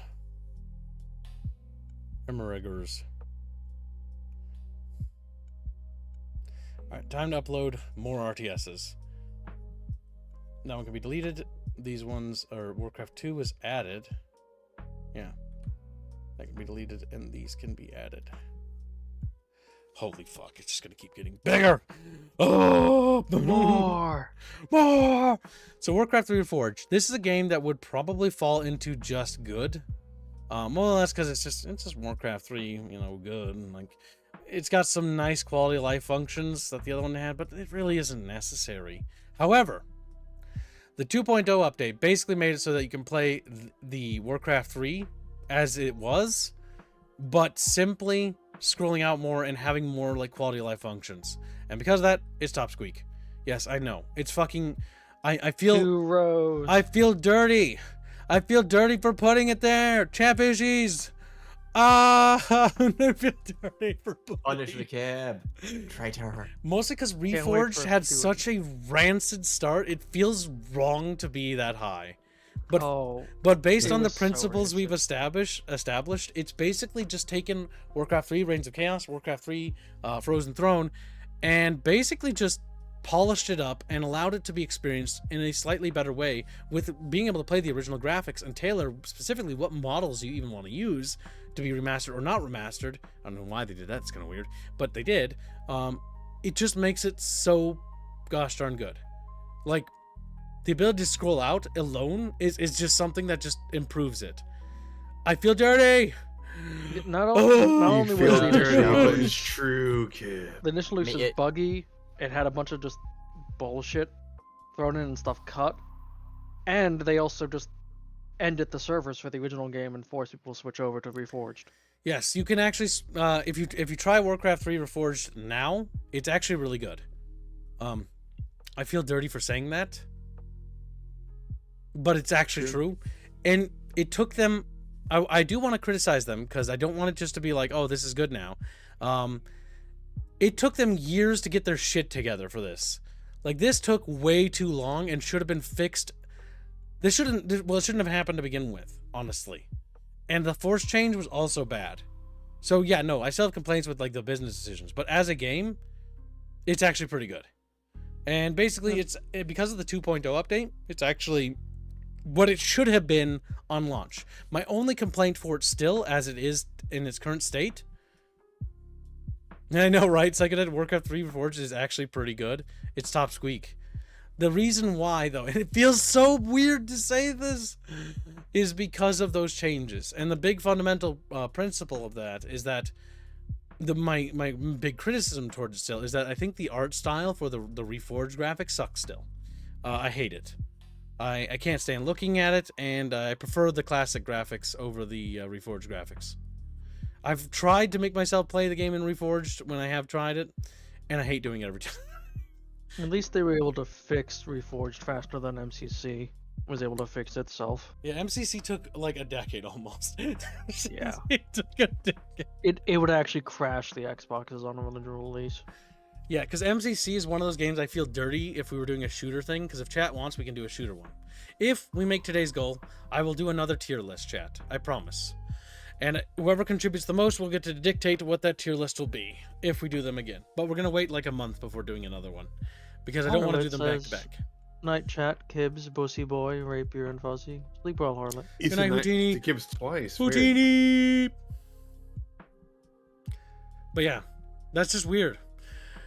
It's weird to place it in such a high regard, because it doesn't really feel like it's really earned that spot, and in a way it kind of doesn't, right? The only reason it sits atop this throne is because it has basically these two games inside of it. If these weren't inside of it, I guarantee you this would be probably down here.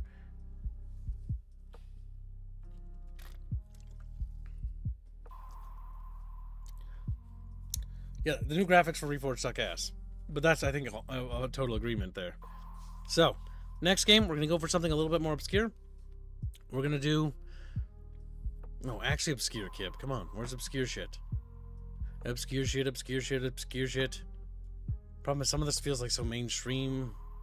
Maelstrom. This is a game that none of you fucking know about, okay? And I'm the only one who knows. This is a game where... Oh, Maelstrom. What? Get the fuck out of here! I'm special! I'm special!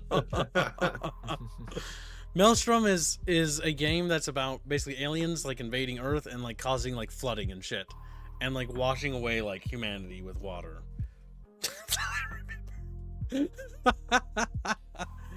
Oh my god, that reminds me of another water-based game. But so the big thing with this game is that it was kind of like you could take direct control of units. It was kind of neat, but at the end of the day, it was very much a bog standard RTS that just felt very average and added nothing of originality to the fucking mix. It's just an RTS. It doesn't have any unique ideas. It doesn't have any unique vision. It's just kind of like, it's there. It exists. It's aliens, and humanity is like fighting a losing war against these aliens that are invading. And it's kind of just, it's kind of average. It's not amazing. I wouldn't recommend like going out of your way to play it. It's fully playable, but that's kind of it. It's just there. It's sight, chat, sight. You know, it's not amazing, right? And so Maelstrom doesn't deserve any higher. Do you remember anything about this game, Jumba? No. I don't even know about it. I was just fucking with you. Okay. So, next up, we have another obscure RTS. Well, slightly more obscure, but this is when we start introducing what we call little Polish fish. Like, and that's what they scream as they like swim past you. So, this is Earth 2150 or 40. No, 40, because there are 3 games in the series, and they only change the numbers at the end. This is Earth 2140. It's basically a sort of dystopian future where basically 2 groups of humanity, like basically Super America and Super Eurasia, are like fighting each other, and like Eurasia uses mass tanks and like infantry and stuff, and like Super America uses like drone warfare and robots and like Terminator machines. It's definitely a solid, okay, like ish RTS, but it kind of just falls into the it's I category. And the reason for that, while it is just kind of a Command & Conquer clone, is what it sort of falls into. It's not bad. It's not terrible. It's something that you could visit today, and I think you could have fun with it. But it's not going to be like something that's going to just blow you out of the water. If you were there for it, it might be a nostalgia title, but because I wasn't, and I found out about it later because I had 2150 before that, that's kind of why I view it as such. It's okay. It's very much just Command & Conquer. There are 2 factions. There's the Americans faction, sort of, and then the Eurasian faction, Eurasian dynasties, or whatever the fuck. And like, the Eurasian dynasty has a lot of fucking tanks. Like, they love tanks. Tanks_tanks. If you like tanks, they like tanks. And the Americans-esque faction is like robots, mechs, and stuff like that. And like super tech. And that's kind of like the theme. It's like an apocalyptic war that's being raged across the Earth. And the sequel that follows it up is called Earth 2150. I know, really original. Called Escape from the Blue Planet. Now, this game is a bit more interesting. It actually takes a lot of the ideas of what was established with the first game and expand on it to the point where the war that's ravaged the Earth at this point has been so catastrophic, so cataclysmic, that it has actually caused the Earth's orbit to desynchronize, and is now in a way where it's pushing away and is going to push really close to the sun, too close to the sun, in fact, and basically like burn up, more or less. And so it's a apocalyptic war in which 3 factions, the 2 factions from the previous game, and the 3rd faction, which has fled to the moon and thought they were free, but turns out the moon's trapped in the gravity well of the Earth, so they're also in trouble. They're now fighting for resources and desperately trying to build an escape fleet to basically take their population and their faction into space and escape Earth. And so Escape from the Blue Planet, and it has some expansions as well. But honestly, I don't think I've even played those expansions, so I don't really have an opinion on it. It has 2, Lost Souls and something else. But yeah, it goes into, it's gosh darn good. Like, it's good. It's a bit more, it has some unique things. It's not quite pretty good, due to the fact that it's kind of held back by, it's got a little bit of jank factor to it. But it is a good RTS, and it's really worth playing in that regard, because you get to build units and you get to customize units and their technologies, and the entire game is running on a timer, if I remember right. So as soon as you start the faction you're playing as, it's sort of like, you know, temperate weather, and then all of a sudden, like, as the planet starts drifting away, like there's news reports, and these reports talk about like the snow and stuff. And honestly, like, goddamn, that actually is really goddamn cool. It's got a really cool campaign that honestly kind of gives it enough uniqueness to push it just over the line into pretty good. Its campaign is what carries that into this threshold, though. It's close, but because of that unique factor, no RTS really does this sort of persistence campaign with the timeline stuff. And so there'll be news reports from your faction, basically like, oh, you know, shit's getting cold, and you're like, brrr, you know, because it's fucking chilly. Man, and then the planet goes into an ice age, and then the planet starts to warm up again, and then the planet starts to fucking turn into a lava blasted hellscape.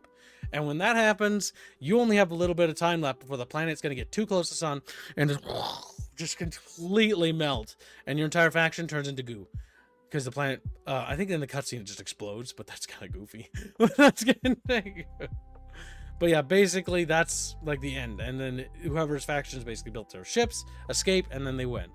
That alone makes Earth 2150 stand above the crowd, because while it is good, that campaign, like, I guess you could call it like campaign gimmick is what it is what helps it stand apart as a unique experience to being pretty good, to an experience worth trying, because it's something of value. And it's important to, when we talk about my ratings and why I rate these games this way, is I'm rating them based not necessarily upon nostalgia factors, but if they have unique mechanics or features or functions that are worth exploring and experiencing, and do they benefit.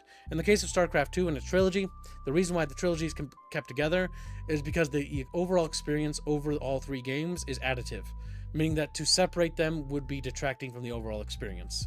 Same for Red Alert 2 and Year's Revenge, same for Warcraft 3 and Frozen Thrones.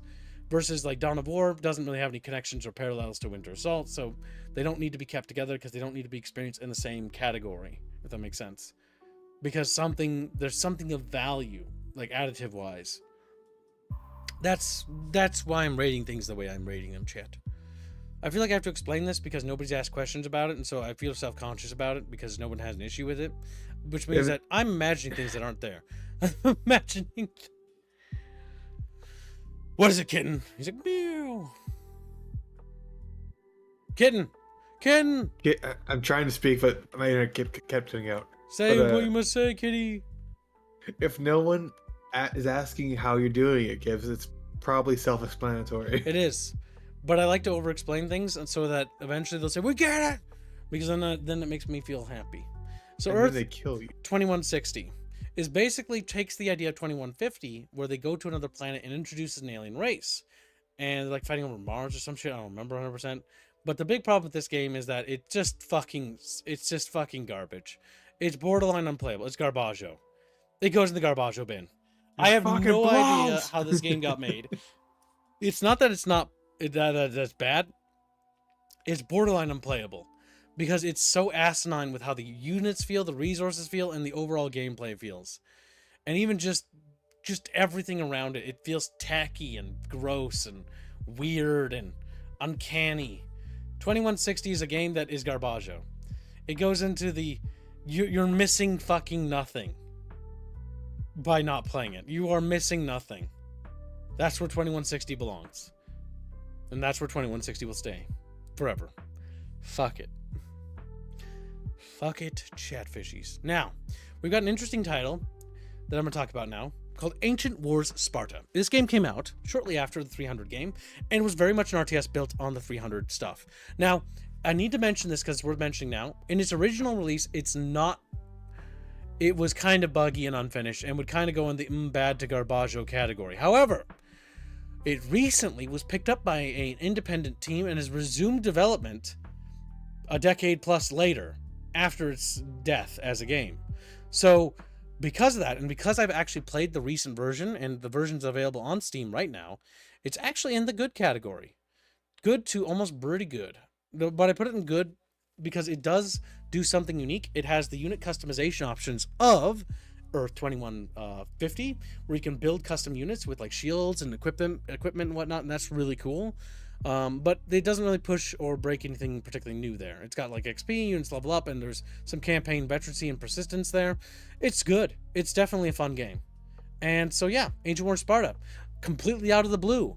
New RTS, that's an old RTS that actually is good now. Didn't think I'd be saying that, but here I am. I thought this was just an obscure game on my shelf. The game on my shelf is infinitely inferior to the Steam version, because the Steam version has like Rome and shit and more factions and more missions and stuff. So yeah, the Steam version is superior to the physical copy.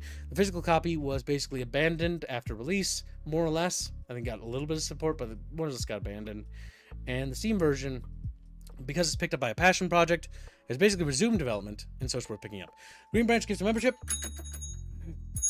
And thank you for the generous gift of membership, boy. Woo!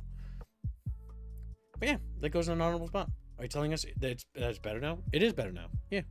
You're welcome. It's better now. I've not. They have another one, by the way, Ancient Wars Crusades or whatever, and it's about like Crusaders and stuff. That looks kind of cool. And that's also available on Steam. But yeah. Now, we have another game in the Earth 2150 and 40 series made by the same developers called World War III Black Gold. World War III Black Gold does nothing particularly new with what Earth 2150 did, but it basically sets the tone to being about basically Russia, America, and I think like Iraq for some reason. Some Middle Eastern country. And they're like fighting over like black gold in basically World War III. So oil. And while it doesn't do anything new, it's definitely a good game and it's definitely fun. So look at me, putting Polish games on this list that are above the right level. I don't have a bias against Polish people. Polish people have a bias against me. Don't believe him, chat. Maybe they can make better I have a games. very just large doing it to- Polish audience, so yeah. He's just doing it to throw you off. But yeah, World War III Black Gold is actually pretty fun. It's definitely a good RTS. Worth exploring. As you can see, the good and alright levels are starting to grow. They just start purring. Now, the next thing we're going to do is a very big series. Dune 2. Now, Dune 1 wasn't technically an RTS, but, how do I put that? I don't have any nostalgia for it. It's alright. Dune 2 is just okay. It's alright. It's not amazing. It's very dated. It's very dated. Isn't it basically the grandfather of RTSs? It's the grandfather of RTS, so it deserves... because it's Grandpa deserves honorable. Fine. Yes, it's where it should I've rightfully sit. never actually played it. It is. It's like it isn't the first RTS. The other one's like something called like with an E, and it's about like 2 countries. That was the first RTS, but like Dune 2 is considered the grandfather of RTS. It's Grandpa. It kind of sparked the genre to take off. Yep. Dune 2 is important, and it's very important to understand its placement. It was also one of the first console RTS. Well, not the first console RTS, but the first popular console RTS.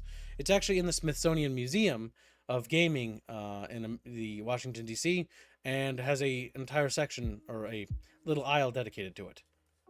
If I remember right. Fancy. Because it releasing for the Sega Genesis is actually part of American culture. But yeah, just whip. Because Americans pioneered the RTS genre. You're welcome, world. We're pretty cool. Just yeah. Yeah, that's right. Americans, because Westwood Studio is an American studio, chat.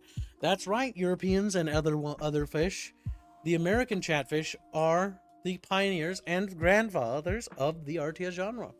Yes. You're right. Better than Thank you. us. If it Better, wasn't for us, better, you wouldn't have better. gotten Dawn of War 3. Or League of Legends. Or Dota.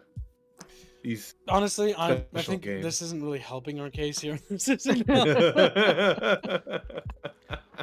Now, where's Dune 2000? Where's it hiding? A, B, C, D, E, F, G. That spells Dune 2000 for you and me. Emperor Battle for Dune. Okay, we're getting sort of around where it should be. Where is it? There it is, Dune 2000. Dune 2000 is basically just Red Alert 2 or Red Alert 1, but in Command & Conquer Tiberium Dawn, but polished a bit more than the OGs were. Why aren't those eyes blue? I think they kind of are, but the thing has got a layer to it. But yeah, so Dawn of War, Dune 2000 is just a more polished version. It added like a progression system and whatnot, and so you could like tech up and stuff, and that was actually really cool because in the previous Command & Conquer you built a tech center, so it actually did do something for the franchise, and so it stands up here and is a good game. Definitely worth playing. It's got a little bit more value than the Honorable Nostalgia level because it sort of pushed that Red Alert Tiberium Dawn engine to its limits before they did Tiberium Sun. And so it stands honorably as a good game. Just like, what it will be.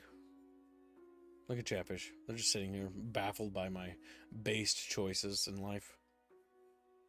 Yeah, be baffled, you little fucks. Now, Emperor Battle for Dune. Emperor Battle for Dune is the first RTS to premiere on the Sage Engine. Not the first RTS to be made on the Sage Engine. I believe the first one was the Dune MMO RTS that got canceled. MMO RTSs have a terrible legacy of just never developing or developing into absolute detritus. And I played several MMO RTSs and they're usually not very good. Or require such ridiculous commitments, or if somebody's established in this like large like planetary or universe or solar system or whatever, they're just gonna like grab you and just break your neck. So yeah, Emperor Battle for Dune is one of those games that I want to put an honorable nostalgia on because of its cutscenes, and I'm kind of torn between putting it between bad because it's not a good game. It's Why don't you split the difference? Go. It's alright. It's not a game you miss anything by playing. It's a bit rough around the edges, sadly. Its cutscenes are what makes it interesting because it's got Worf and it's got a lot of funny and actually good classic Westwood animated cutscenes. But because of its problems and issues, getting it to work is actually more hassle than anything else. Not only getting to work, but also playing it is also not particularly fun either. And so DG Voodoo, or whatever the fuck it's called, is probably the best way to do it. But you're better off watching a compilation of all the cutscenes for all the factions and then calling it good there. It just wasn't very good. It's one of the weakest CNC titles where it's just like...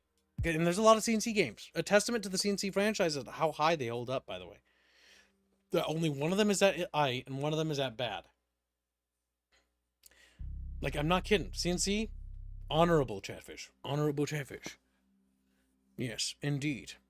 The next up we have is the Blitzkrieg franchise. Blitzkrieg 1 is just an interesting game where you play as either Germany, Russia, or Brit-Mongistan in the anthology, and or the United States, and you basically just sort of like manage units that spawn on the map, and there's a little bit of like, you know, resource management and like problem solving and like, okay, where do I solve this position with? Do I use my calling abilities and stuff like that?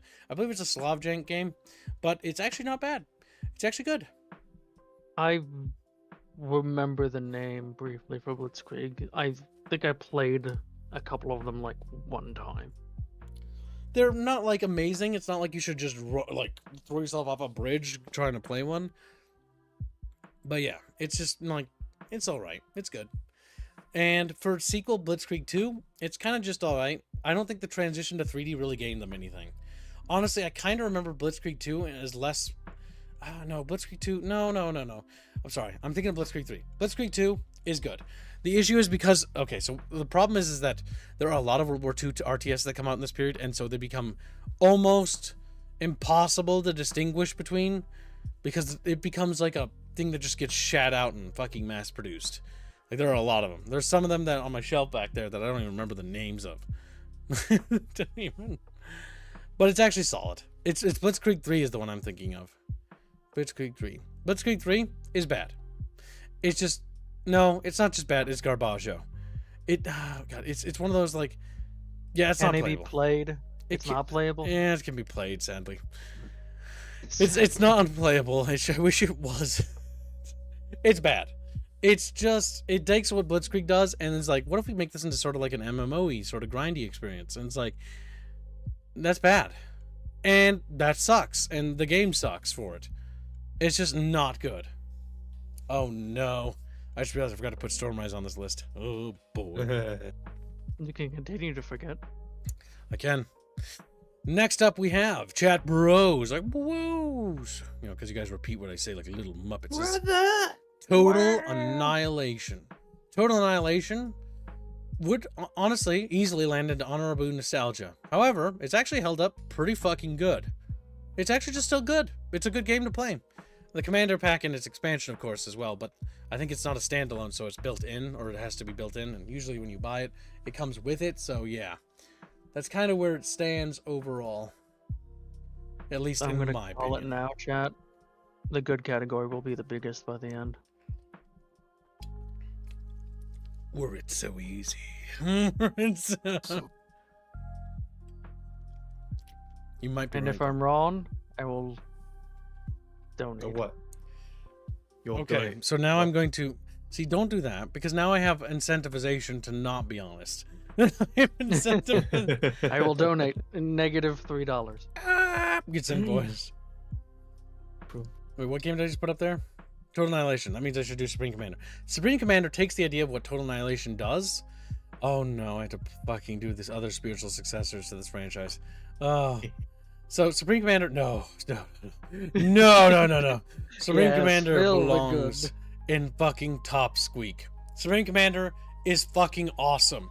It is the pinnacle of grand, like, macro style RTSs. Nothing has ever come close to what Supreme Commander has done. It is just top squeak. It's fucking awesome. There's nothing more to say, Chatfish, other than it's fucking amazing. You need to play it. Now, this is also with the caveat that I will add. In this one case, while I normally don't talk about mods, FAF, or Forged Alliance Forever, improves the experience so much that I cannot mention it without mentioning this in this particular It makes case. it into pretty much its own game. That mod. doesn't Yes. It basically takes the game and refines and polishes it to what the developers never could do. Now, we also have the beautiful thing I'm talking about next is Supreme Commander Forge Alliance, which also it's more. Like, you just can't. It's one of those things where you can't separate them. You can't separate them. They have to be together. They need to be together. I ship them! I ship them, chat! They must be together forever! They belong together. They are made for one another. They are absolutely gems of gems. In my list, I only give you, chat, the best and most honest games. So I am the best. Yes, you can thank me later. Supreme Commander 2. Okay, let's get this out of the way. Squack, right? No. Supreme Commander 2 takes what Supreme Commander does and fundamentally does it in an inferior way in almost every fucking regard. It's not bad. It's not good. It's just okay. It's alright. It's alright. It's held back by the fact that it's a console RTS. And it doesn't have the strength of Tiberium Wars having honorable powers to hold it back from being aight. So it falls into straight up, it's aight. It's okay. It's average. It's forgettable. It's forgettable. If you balance was special. Yeah, it's just not. The campaign's very average. The story's average. The overall feeling is average. Like it kind of is just like it exists, and you kind of wish it didn't. At the same time that it did. At the same time. Just how it is. Pretty Just how it be. fucking much. So next up, we need to get is Planetary Annihilation. Do you ever actually annihilate a planet in that game? Yes, you can blow up planets. Wow, you just dropped a planetary annihilation on his face. Very mean of you. Ireland. These need to be added immediately. Then we must clear out the previous ones so we don't accidentally flood it with duplicates. Yunus says you actually really liked Supreme Commander 2. And so Yinglis died. And it was unfortunate, and we cried, but we moved on with our lives. I wouldn't. We killed him. Now, another spiritual successor to Total Annihilation was a game called Planetary Annihilation, a game I kickstarted, one of the first games I kickstarted, and one of my first disappointments with Kickstarter, along with pretty much everything I've ever kickstarted ever, being garbage. Yep. For the most part, little chatfish. Now, Planetary Annihilation, it's not terrible, but it's also just like kind of like it can be fun with friends. Like it could almost be good. And it could almost be I8, and it's really kind of neck and neck here between good and it's I8. You know, it just I don't really know what to do with this. Like it's tricky. Like let's think about it. The campaign and Galactic Conquest map kind of is mid and average. Not really worth talking about. The multiplayer and skirmishes, which is what this game is focused on, is its strength. And it's really fun to smash planets into each other or take over the Death Star planet and then blow up a planet that someone's on in a community event. And so because of the multiplayer shenanigans you can have in this game, it's good. I know, not what I expected either, but because if you play it multiplayer and for just dicking around with friends, it's a good game. It's worth playing with friends. I know, right? I wasn't expecting that either, chat. I was expecting that to be in like, it's aight. But do you have Titans? Titans is mandatory. Oh, wait, no, we got to do that? Okay, hold on. Let me just fix this. Time to go grab another thumb. Enough. But art. Because this is going to restructure some things here. Because I don't even think Planetary Annihilation exists anymore. Yep, because technically they are actually different. And the distinction is important because well, technically it doesn't exist. It doesn't actually. It's not even on Steam anymore. Okay, in this case, we'll roll them together. If Titans didn't exist, Planetary Annihilation would be down here. Borderline here. Borderline. Actually, yeah, because it didn't add any of the promises. But because they have the Titans stuff in there, yes, it can So stand. specifically, Planetary Annihilation Titans makes it good. Yes. If without the Titan stuff and the multiplayer aspect, because multiplayer playing this with friends is actually really fun. Like I would love to play this. Campaign's not good. The campaign's not worth playing. That's a shame. I was gonna grab it for campaign. This is a game you can play for the campaign. Like you can basically, so the way to blow up planets in this game is you take over planets and then you fling them at, or take over moons, and you can build like rockets on like asteroids and smack them into planets, and that'll wipe out the planet, right? Or you can take over the Death Star and then blast a planet with it. Or you can build a weapon that drills to the core of the planet and drops a bomb on it, and you have to defend the base while it does that. Again, it's actually pretty fun, and with multiplayer, but it's visually very disappointing. Visually. And artistically, it's very polygonal, and its art style sucks. It has no visual identity. It's sort of in that era when everything's like polygonal and flat colors, and it just visually was a terrible era to be in gaming because that was like an obsessive trend. I hated it. I wish it had actual textures. Oh my god, I have to update this list with more games. Stop talking, Prav. You're making me realize I need to update this. Okay, Prav, you need to sit here and then remind me of these things in a little bit when we run out of games. Because technically, Northgard.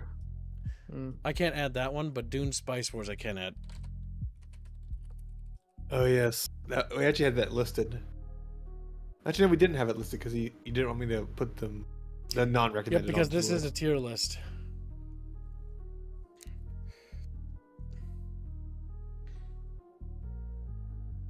Hope for Industrial Annihilation? I know that it didn't launch particularly well. Okay, I'm just gonna slap this in here. Because I have played that, and that is technically an RTS. I'm gonna just say right off the bat, the best that would probably be is We're not at that one yet. Boy! But that's my opinion, not No, we're not yours. talking about it yet. You gotta hold on to your opinion until we get there. Unless you have to go soon, then I'll do it now. Half an hour. Okay, just let me know. You little fuck. He's like, yeah, squeal at me good. All right, so when you square. Beyond All Reason is a spiritual successor to Total Annihilation, and it actually falls in the pretty good category. It's free, and you can go and download it right now and play it. And it's basically a TA Spring mod, or engine, basically, using the TA Spring, and it does a lot with it. It's just fucking solid all around. It is a straight-up upgrade to Total Annihilation, and has like terrain deformation, the ability to blow craters in the map. The developers were hanging out with us once as we blew a hole through the map that and watched a boss fall off the map, pretty much. And they'd never seen that before. It was. And they had never seen that. We used a lot of nukes though, so that might have explained it. Worth it. We got a bit autistic with nuking the planet. But yeah, it's actually pretty fun. It's got a great PvE mode. It's got like campaign missions, but they're so okay-ish. Oh god, I played TA Spring ages ago. Yeah, BAR is basically TA Spring, but modernized. And good looking. Pretty good looking. Visual effects are solid. Very stylistic. It has a visual direction, unlike Planetary Annihilation. A visual direction that actually has some sort of merit to it, I guess I could say.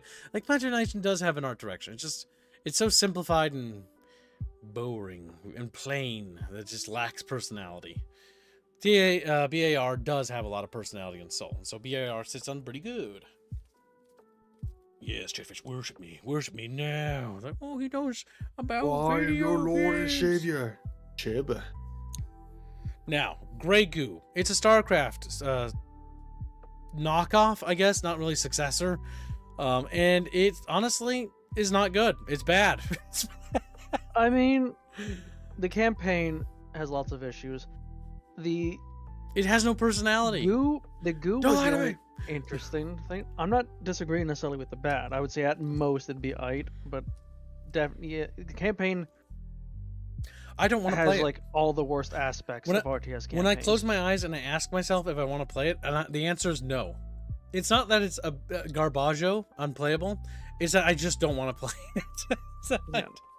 The three factions are neat, I guess, but like it tried to do something and just kind of failed at doing it. We're gonna restructure the coloring palette here. So this is gonna be like green, okay? And this is gonna be like, you know, purple, because purple is royal, okay? It's purple. And this is gonna be like orange, right? Like it is. And this is gonna be darker orange because like it's like red, like it's dying, like beep beep beep beep beep, and then like beep as it flatlines. So top squack is red, as is Garbo. I'm fixing that. Wow, Kibbs is saying red's a bad color. Red's evil. Reds are what Nazis are. And purple is because I they're like the royal. color red. They're royal because people. There, my eyes are a little bit more placated color-wise. Trevor, thank you. Thank you. You're welcome. Thank you very much. Oh my god! And just like grab one, squeeze them. All right, so let's see. What else? Let's do something kind of obscure again. Yes, I like doing obscure things to confuse chat and upset them because I don't know what I'm talking about. Mech Commander. Like, it's not that obscure. Shut the fuck up. Shut the fuck up. That commander was neat. Mech Commander is one of those games that's actually aged okay, actually, surprisingly. It's a little bit clunky, and so it's not under the pretty good category, but it's definitely a good RTS. You get to play with mechs, you control them, and it's just genuinely fun. There's also like some mods that uplift it, and it's worth mentioning. Mech Commander is solid. The OG Mech Commander is a fun RTS set in the BattleTech universe, and it's just overall just fun. It's a fun game. It's good. It's good, Chad. Yeah, accept it. Accept it. Yes, you will accept it. Oh. All right, now that I've gotten them. Why are you coming every time they do that? Because they're hitting the like button on my stream because they agree with me. Like, click, click, click. I hear loud. Travis quickly, just like this. Don't do that. No. That might affect the algorithm negatively. Boo. Actually, I'm pretty sure any kind of no, like we don't interaction know. is this We possible. established this. We don't know. Okay, we don't know that. Yeah, we don't. We actually don't. Mech Commander 2, I know some people like this one, but I don't actually have the same opinions. I thought Mech Commander 1 was kind of better, and 2's just kind of ugly. It came out in that period where 3D graphics looked ugly. Like, really bad. Like, very Play-Doh-y. Very Play-Doh. And it's just like, it's not a bad game, so I really can't put it any lower, so it's honestly a good game. It's just not as strong as Mech Commander. Mech Commander is... It's fucking pretty good. Like, it has to be. Like, it belongs... It's old, I know. It's weird for an old game to get that high, but then again, I look at Red Alert 2, and so it's like, it's possible. It's possible. Mech Commander 2 is good. Mech Commander 1 is pretty good because of the salvage mechanic and the overall campaign persistence. The campaign persistence aspects of generating XP for your pilots and like gathering salvage, it's just fun, and it adds a lot more depth to the campaign. It honestly deserves to move up a notch because of that. Sometimes the sequels actually help push up their brethren.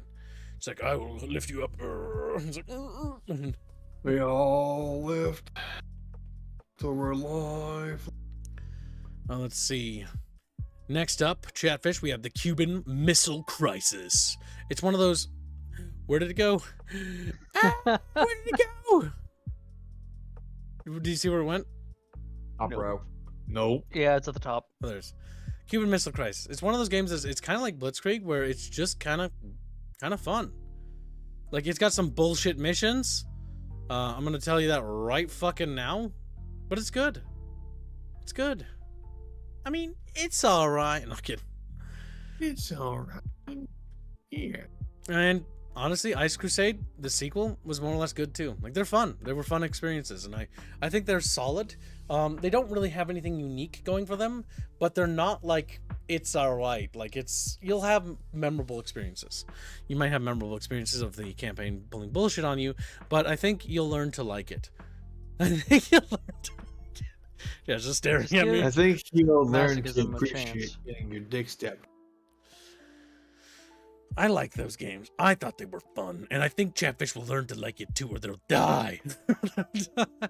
Gibbs just likes pain. Now, Company of fucking Heroes. How are we gonna sort this out?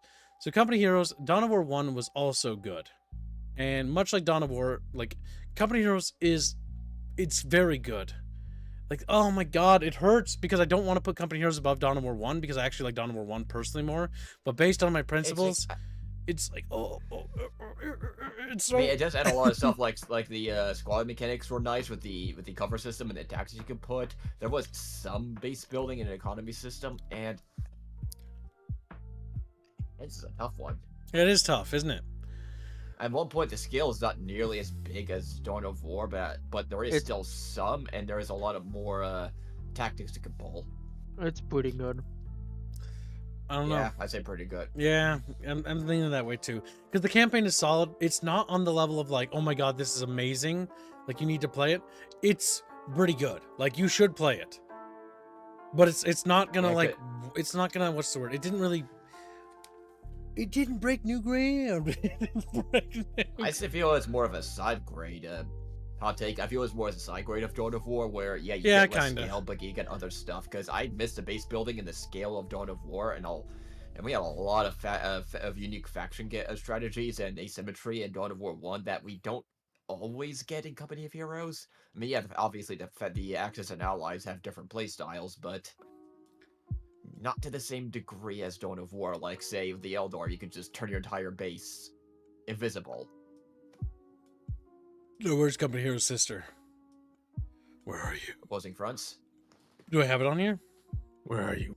I think I was rolling the expansions with it because the expansions are more or less, they're so little that they're kind of rolled together, honestly. Yeah, I put them all the same. Yep. Company Heroes 2 is honestly, it's pretty good too. Like, you'll have fun with this one, just as you would with that one. It is a little bit more polished version of that in terms of gameplay, while the campaign of Company Heroes 1 is way better, in my opinion. 2 holds up in terms of its skirmish and multiplayer stuff. And doing PvE comp stomps on this one is just fucking really fun. There's not much else to say than it's fun. I have like 100 plus hours in it, and it's pretty good. Factions are they feel like to play a lot more different, which I will give it props to that, but it's not enough to put it above 1. That in the campaign. Yep. And like, okay, let's find the ugly stepchild. Where is it? Come on, where are you? Come on. It's colorful and it looks ugly. It's bad. I'm dropping it here, and I'm putting it here specifically because it's just bad. It's everything it does in its multiplayer and its skirmishes. It's not just okay or right, it's just inherently frustrating to play. It's frustrating to play.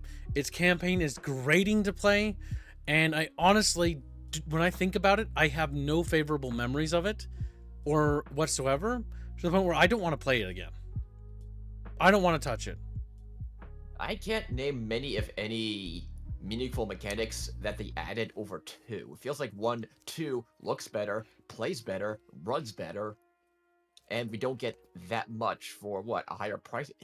Correct me if I'm wrong, for what, a higher price point? And not that much more content at release. I mean, I know it's kind of standard. Yeah, we actually get, what, 3 factions at release? But at this point, we really should be expecting more from Relic. And 3 as a sequel just doesn't do enough. It's more of a straight downgrade. Now let's see. Moving on past Company Heroes forever. Army Men RTS. It is not pretty good, sadly. It's not pretty good. It's pretty bad, actually. Oh my god, it's not pretty bad. It's not necessarily good mechanically either, but it's honorable nostalgia. It has charm to the point where the charm makes it worth noting, or at least considering visiting. I like it. I have a special place for it. It's a pandemic RTS. It's goofy. It's clunky. Unipathic's not particularly good. The campaign's a little too short for my taste, and a little too easy, actually, surprisingly. But some of the missions are a bit cancer. Remember, but the it's actually big honorable bad's mention. just one of your guys that had his head half blown off.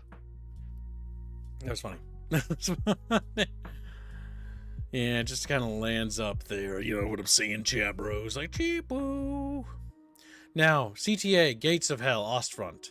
This is one of those games that I had a very bad experience in when I first played it. Or very, not bad, but very mediocre experience. To the point where I looked at the game with dislike and disdain.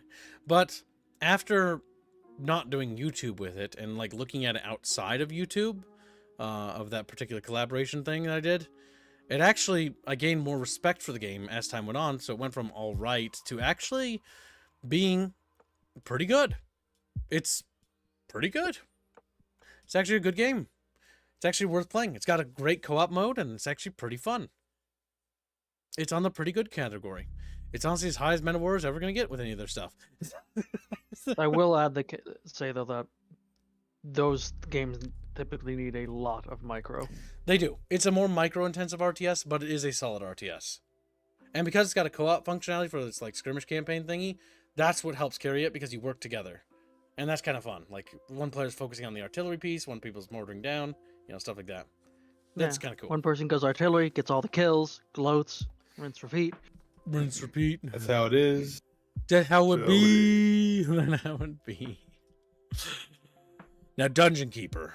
What can I say except it's fucking Dungeon Keeper. Just like, that's his name. Sure. Dungeon Keeper 1 is good.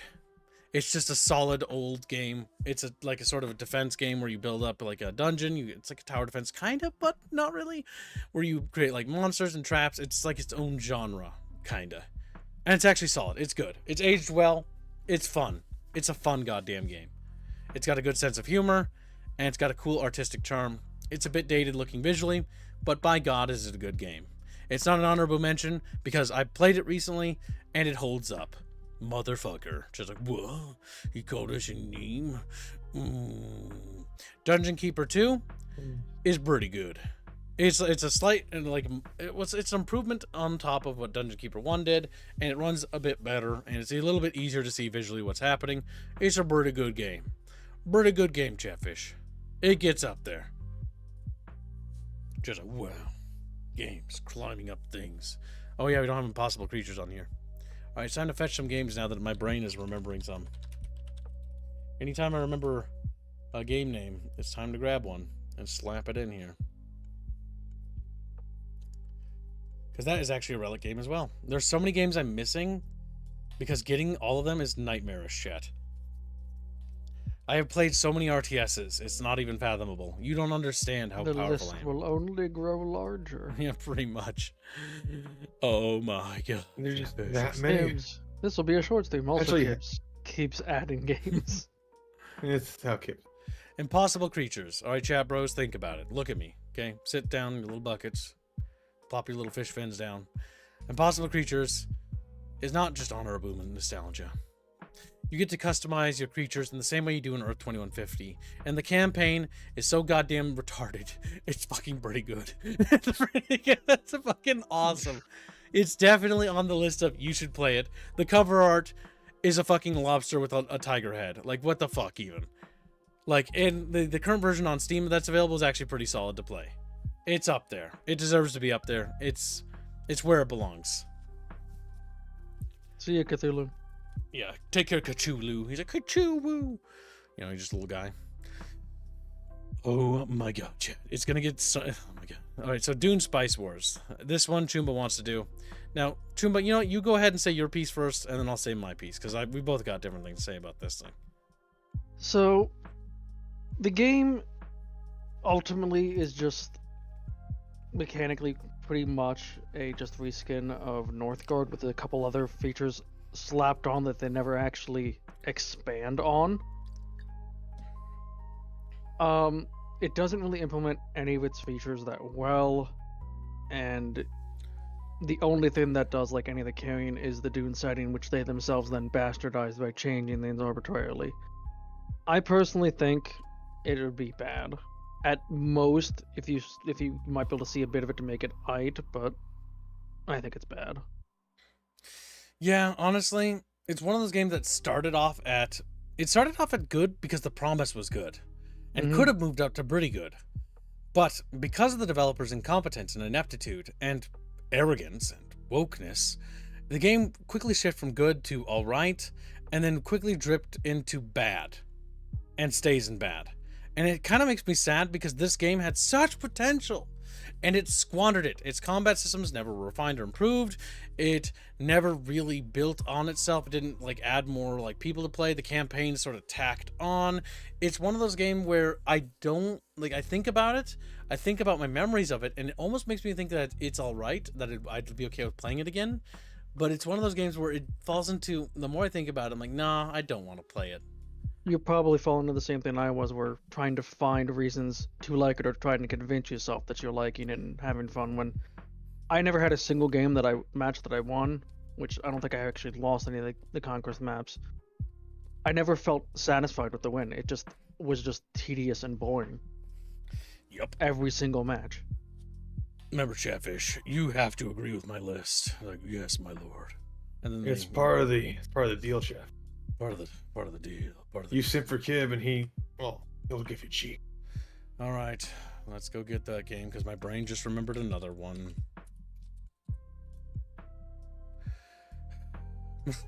Just kidding. I don't like that game. All right. Every time I remember a game, I have to add it to the list. Because we are missing so many, chat. Wait, no, I don't want to download anything. No, I don't want to. No. Okay, there we go. There, that was bad. That's added. Oh. Do you remember, chat? Kib members. I unfortunately remember. Now, next game we're talking about is Universe at War. Petroglyph. Like, wee! And then, like, let's make a game. And then let's make it, kind of... God, I want to put it in its light, but it's like, I don't want to ever play it again. It's one of those games that has, like, this idea where it's like, okay, humanity is fighting against, like, a super hard enemy. And it starts off kind of good and interesting, kind of, you know? And then immediately, as soon as like the intro prologue campaign's done, you stop playing as the humans. Because what was cool about the humans is that you're using Humvees, tanks, like Apaches, and squads of infantry, and like they're just shooting at this walker thing, like in the cover art, and it just keeps coming closer, and you're slowly damaging it, but it's coming to the base, and it's just like you just can't bring it down. Like you just can't bring this fucking thing down, and it feels epic. And then it sort of switches to the rest of the game, and then you play as these other alien races that just go toe to toe, and the tone of the game is completely lost. Like, it loses its tone. And so it goes to bad. The hell is Para World? Our world? I don't know. Not familiar. But yeah, Wow, so I Universe guess at it War doesn't sort of bad. falls to that. It came Yeah, I after... was saying it's just... It came after Oh, Empire okay. at War, and Empire at War had, like, the whole targeting mechanic thing, and that was actually really cool, but it never did anything. I have only some nostalgia because it was one of my first RTSs, but now that I'm older and more mature, it is just not that good of execution of RTS. It has some good ideas for factions, but the execution was bad. Yep. I can't even put it in all right category, because when I think about it, when I close my eyes, I don't want to play it. Like, that's the feeling I get. I don't want to touch it. And if I don't want to touch it, then, you know, I look at it like I look at this game. Men of War Vietnam. That sucked. I don't want to have anything to do with that. I don't have anything to... I played Men of War Assault Squad, thought it was awesome, and then played Men of War Vietnam, and realized it had nothing to do with it. It just had none of the personality, none of the soul, none of the missions, none of it. Oh my god, Myth? Championships! See what I mean? I'm missing so many RTSs. Myth. God, How there's so could many you? RTSs. It's classic. Chat bros, chat bros, chat bro, bro, chat Myth bro. 1, 2, and 3.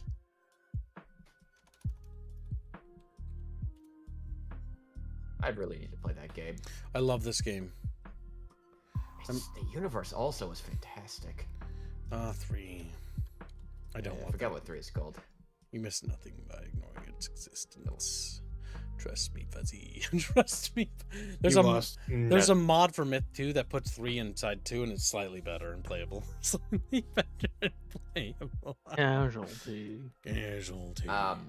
Shall we do Myth? Did you click download again? No! Oh! Okay, I'm over it. Okay. Foolish Kib doing foolish thing. There we go. We've added them to the glorious list. Our list grows in power. No. We should get this out of the way because I don't want to talk about it. So, Stormrise is Garbaggio. It's not playable. It was never finished. It was made by Creative Assembly, the Australian team, and the game got pushed out to release a year or 2 years ahead of schedule, if I remember right, and did not have the funding or resources to do what it did. It is very much a working prototype game that is it is playable. You can beat it. You're not going to want to. And when I think of Stormrise, I think of how cool it is as of an idea, but I do not want to play it. It's on the Garbaggio, the worst of the worst. I would rather blow my brains out. Oh wait, if that's the case, then Men of War. Oh god, I really want to play. It's playable. That's the worst part. Men of War Vietnam. Is it though? Is it really playable? It's not. I thought about it. It's not playable. Oh my god. The camera was awful. At least the MC got a monster GF. Yeah, he did. Yeah, Jesus Christ. Yeah, I don't have any experience with that prep, so I can't rate it. I can't rate it. Prev's a Prev. You did it, chat. You found Do you an think RTS of- Hibbs hasn't played. Do you There think are of adding some. RTS based off Chatfish's idea? Well, not idea, but You should understanding of a game. If Okay, never I have played it, they can ask if I've played it, but that's it. Okay. Submarine Titans is I want to put no come back. No, there it is. I want to put it up here. But I know if I do, I'd be lying to all of you and lying to myself.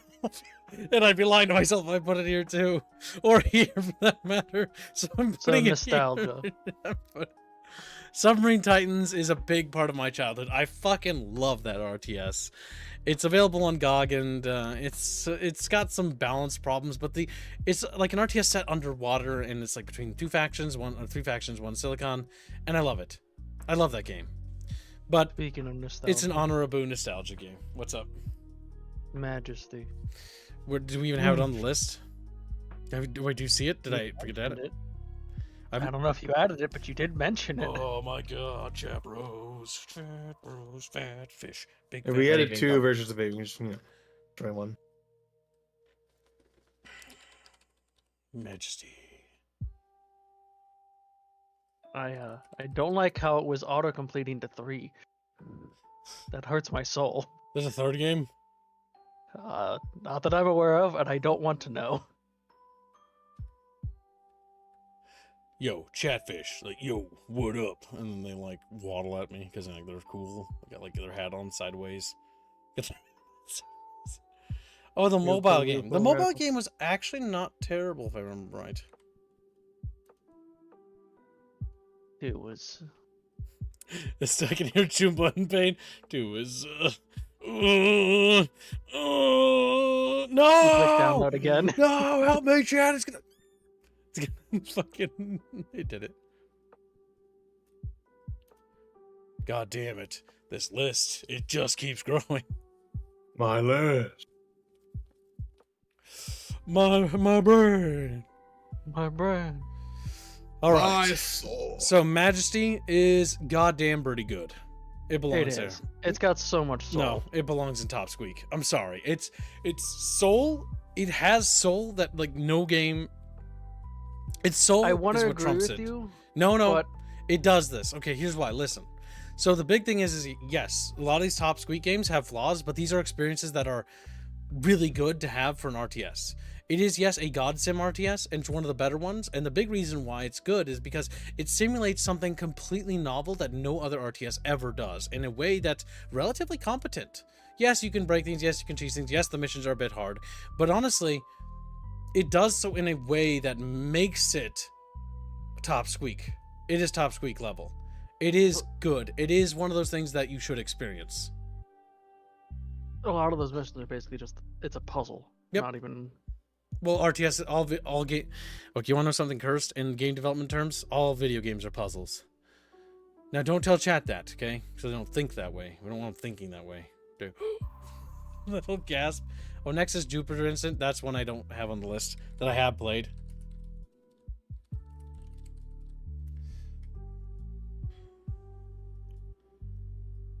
We got to make sure that we add And everything. Majesty 2, just throw that in the garbage. It's yep. Majesty It's 2 is it's not bad. Garbaggio. It's just No, bad. because it's playable. It is playable. It I is want it to be playable. garbage. It is but it's- playable. It is playable. So Majesty 2 basically takes everything Majesty does and shits all over it. They ruin the art style. They ruin the soul. They ruin the entire hero mechanics by just making them. You basically just direct control them with bounties now. They don't do anything without it. Like everything's just bad. But can you suck at puzzles? All right, I'm peeing on you. He's like, fucking screams. Rhythm games are my favorite genre of puzzle games. Oh yeah, I need to update the stream schedule. I was okay. So we were supposed to start the stream earlier today.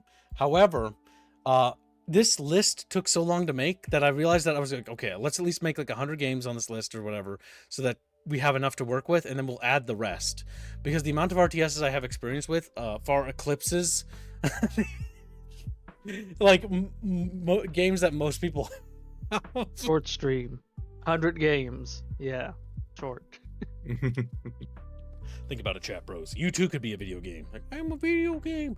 I'm a computer. Customize, set stream time, update time to be.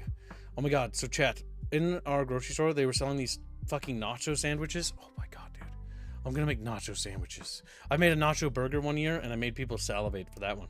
But I got a new recipe brewing in my head for a nacho sandwich. It's gonna blow your fucking minds, chat. I'm gonna blow your minds. Open Brad your says, minds. Do you think you'd test lesser known RTSs in the future? Like Power World, Northgard, and the Scouring come to mind. Maybe. I want to test that. The big thing is, I disagree on Northgard. if you being start- that well known. well, yeah, if you start looking at how many RTSs I've played, I've gotten to the point now where I've played so many video games that usually I can play a game for a few minutes and intuit whether the game is good or not. Based on several factors. It's why when I play Tempest Rising, I have mixed feelings on it, because Tempest Rising, a lot of people are gonna be like, it's gonna be copium because they're desperate that it's good, but like, my soul knows that we're lying to ourselves. Lying to ourselves. Actually, I know Northgard deep has down a that it's fun pain. co-op. It's got fun Although- aspects, but it's nowhere near. It's not a top squeak. Like, if Tempest Rising is what it plays like now, in terms of the rest of the game, it's like maybe good, if it's lucky. If it's lucky. We'll see, though. We'll see. I'd love to be wrong and it to end up pretty good, but I know it's not ending up in here.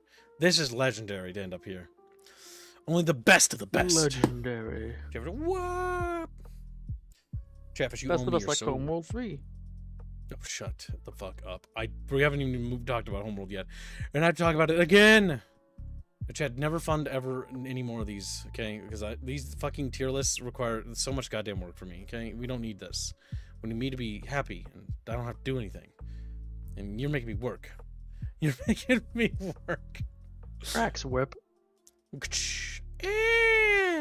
How dare you make the yub dubber work? Just You're supposed to be laying around and chubby.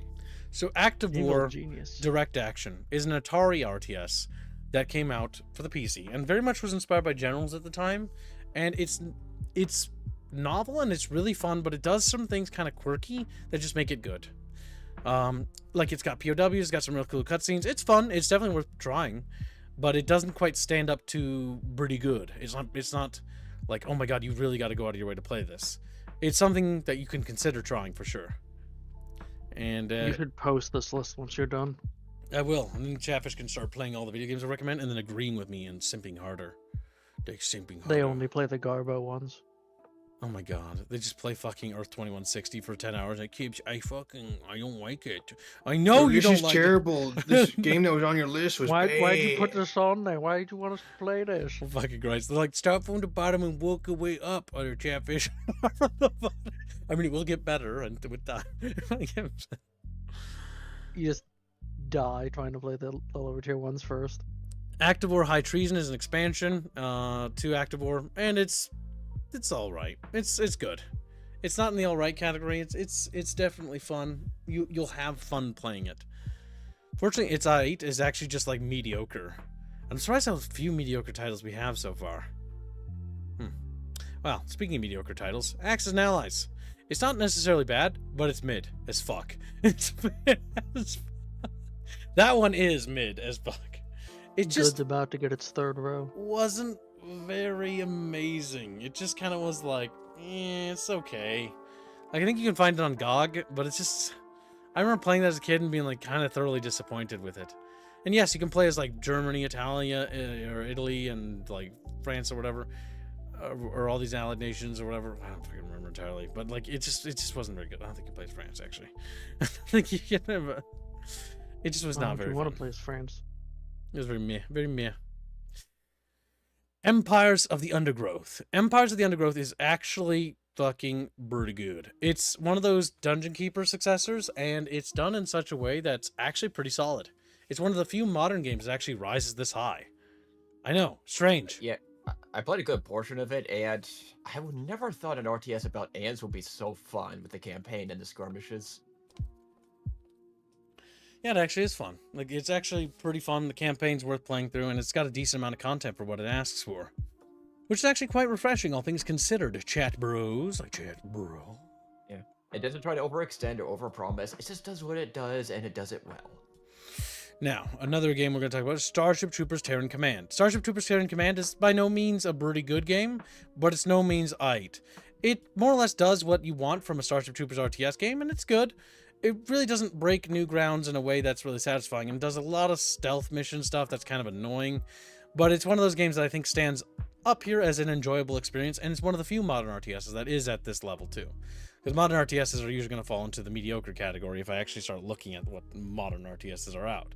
They're very mid, they're very average. But yeah, it stands as a good title. It's fun. You can have fun in it. It's got its place. It's got its charm. It's got its soul, so to speak. Now, Rise of Nation is another game that also doesn't stand out too above the crowd, and it's definitely another good game. It's one of those games where you start with a civilization, you work your way up to the top, and it's rather interesting in how it's done.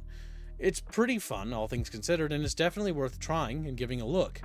But at the end of the day, it's another one of those RTSs where it just doesn't really absolutely strike out as like something amazing that you need to just absolutely try. Just like it's, you know, just like Empire Earth or other things like that. It's just kind of in that sort of zone where it's kind of got this feeling to it. Now I'm trying to find its sequel. Where is it? Where is it? Rise of Nations, Rise of Legends. My eyeballs. Rising of Rise. There it is. Rise of Legends. Rise of Legends has a lot more personality and soul, and I'd want to put it in pretty good category, but it falls to this category of good again, mostly because it doesn't it does do some things like magic and units. That's kind of cool, and like clockwork soldiers and whatnot, and it's fun. It's enjoyable. By no stretch of the imagination is it bad, but it's also one of those games where it gets very repetitive because of the campaign map stuff they do, and you really got to grind in this game, and so you're gonna be doing a lot of just skirmishes that don't have any story, and those missions always are the weakest aspect. The filler missions are what I like to call them. Yep, where they don't have any story parts. That's what sucks. That's what makes Dark Crusade have not so much replayability, because realistically, when you start a campaign, it's the stronghold missions that you're actually looking for more than anything else. That's at least in that, like, you get to keep the defenses and buildings you place when they attack you. That's true. That's true. Now, another game we have to talk about, little chat bros, is Ground Control. Control the ground. To Major Kib.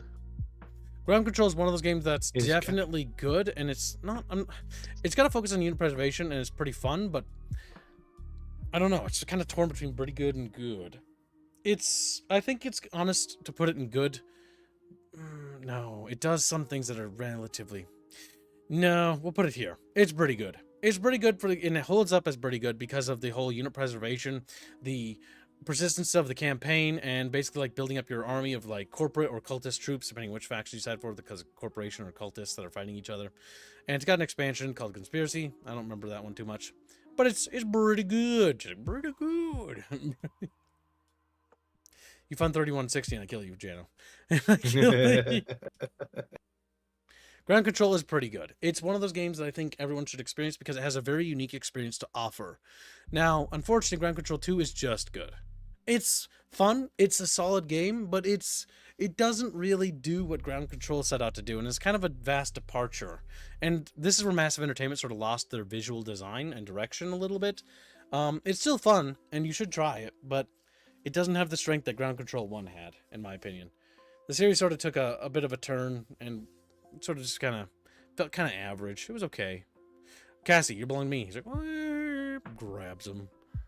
He squeals. Don't say it like that. Now this led into another game, Chatfish, that's going to be called World in fucking Conflict. And World in Conflict is fucking top squeak. Oh my god, is it fucking amazing. This is the pinnacle of RTS single player campaigns, narrative and like emotional. Like serious campaign wise. It's fucking solid. You turned off Ground Control 2 after 5-10 minutes. You might have done that because you might have like certain feelings about it. Actually, you're making me think about things. I don't like this. I don't know if Ground Control 2 actually deserves this placement now that I think about it. Because I'm thinking about the massive like achievement. thinking. Honestly, considering Ground Control 2 as an independent thing, not even as a sequel, I think it actually, if you think of it as a game, it's aight. And I think it falls to mediocrity because it doesn't actually have anything that's particularly unique to itself. All right, World in Conflict, back to that. Sometimes I just, yeah, I feel like that's more appropriate. I hate putting it there because it's like so far from its older brother, but yeah, it kind of needs to be there. Not as far as Majesty from Majesty 2. Yeah, Majesty 2 is at the fucking bottom. Or is that fucking there, yeah. I mean, Warcraft 1, like, Warcraft 3 is up here, and Warcraft 1 is down there. It's just not... They started the low, OG's but not went to the highest. They did climb. It was a journey, and Dawn of War 3 is at the fucking bottom. Where it fucking belongs. Alright. I feel like it deserves its own category. All right, now, World in Conflict Soviet Assault, you cannot separate... No, come back. Just You put it in You just put it in bad. bad. Oh my god, no. No, I didn't. Oh, there it is. Yeah, you did. It belongs next to its base game. Together, these games combined together literally become supercharged. Because when you play the campaign of Soviet Assault, it plays the missions of the American story and intersperses, and the campaign jumps back and forth as the story progresses, which doubles the campaign length, basically. These things together are gold. The complete edition for World in Conflict is amazing and has a solid campaign that is very much worth playing. Ah, your Chatfish just reminded me of another RTS. Well, unfortunately, I need to head to work. No! So I will bid you all a good Are day. we losing our and see Chumbas, you later. Brad? See you later, Choomba. Yeah, I have to go to the gym soon, so I only have another 10 minutes. Let me kill you. He's like, no, don't kill me. And he dies.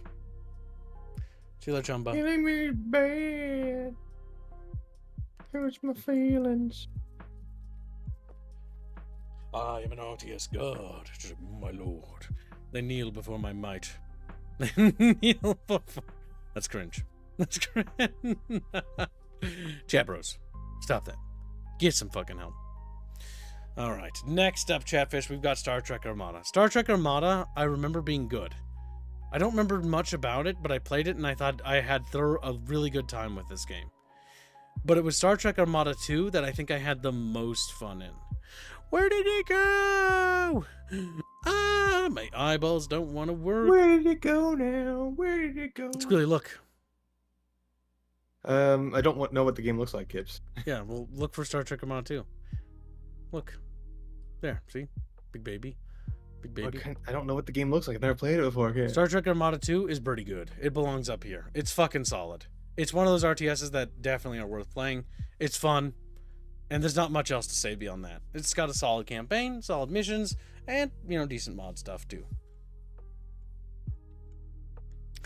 My god, chat. Well, that's because, Kasovic, I played so many RTSs that I've kind of forgotten all of them. Because I played so goddamn many. God, don't look down at that pile of games on the ground there I set there. Because you might see something you haven't added. Unless it's already huge as it is. Yes, Chatfish. Worship me like my lord. You're so cool. Oh my god, Kibbler. American Conquest is good. It's basically a Cossacks game, but made for like America, and it's just good. I like it. I enjoy it. It's a goofy game. It's a fun game. It's enjoyable experience. It doesn't have a whole lot to offer in terms of uniqueness, but that's okay. It doesn't necessarily need to. And Knights of Honor is one of those games where it's also just kind of good. It doesn't really offer too much. It's sort of a hybridization of Total War, and it's just sort of fun. Unfortunately, its sequel, because they didn't really do anything with it, kind of falls into the category of it's all right. It's not amazing. It's not bad. It's just kind of average and forgettable. It doesn't have the same charm that Knights of Honor 1 did. Which is a bit regrettable, Chatfishies. Regrettable. Mark of Chaos is a Warhammer Fantasy RTS and has the honor of being good. It's solid. It's kind of held back by the fact that it's not actually that good. It's a game, and I hate putting it there But It's got a nice story. And it's that's what really matters. it's just fun, and like that's kind of it. The human campaign and the cast campaign are solid, but its expansion Battle March is honestly where I put where it's all right. It wasn't as strong as I wish the other one was. The expansion campaigns just kind of feel lame by comparison.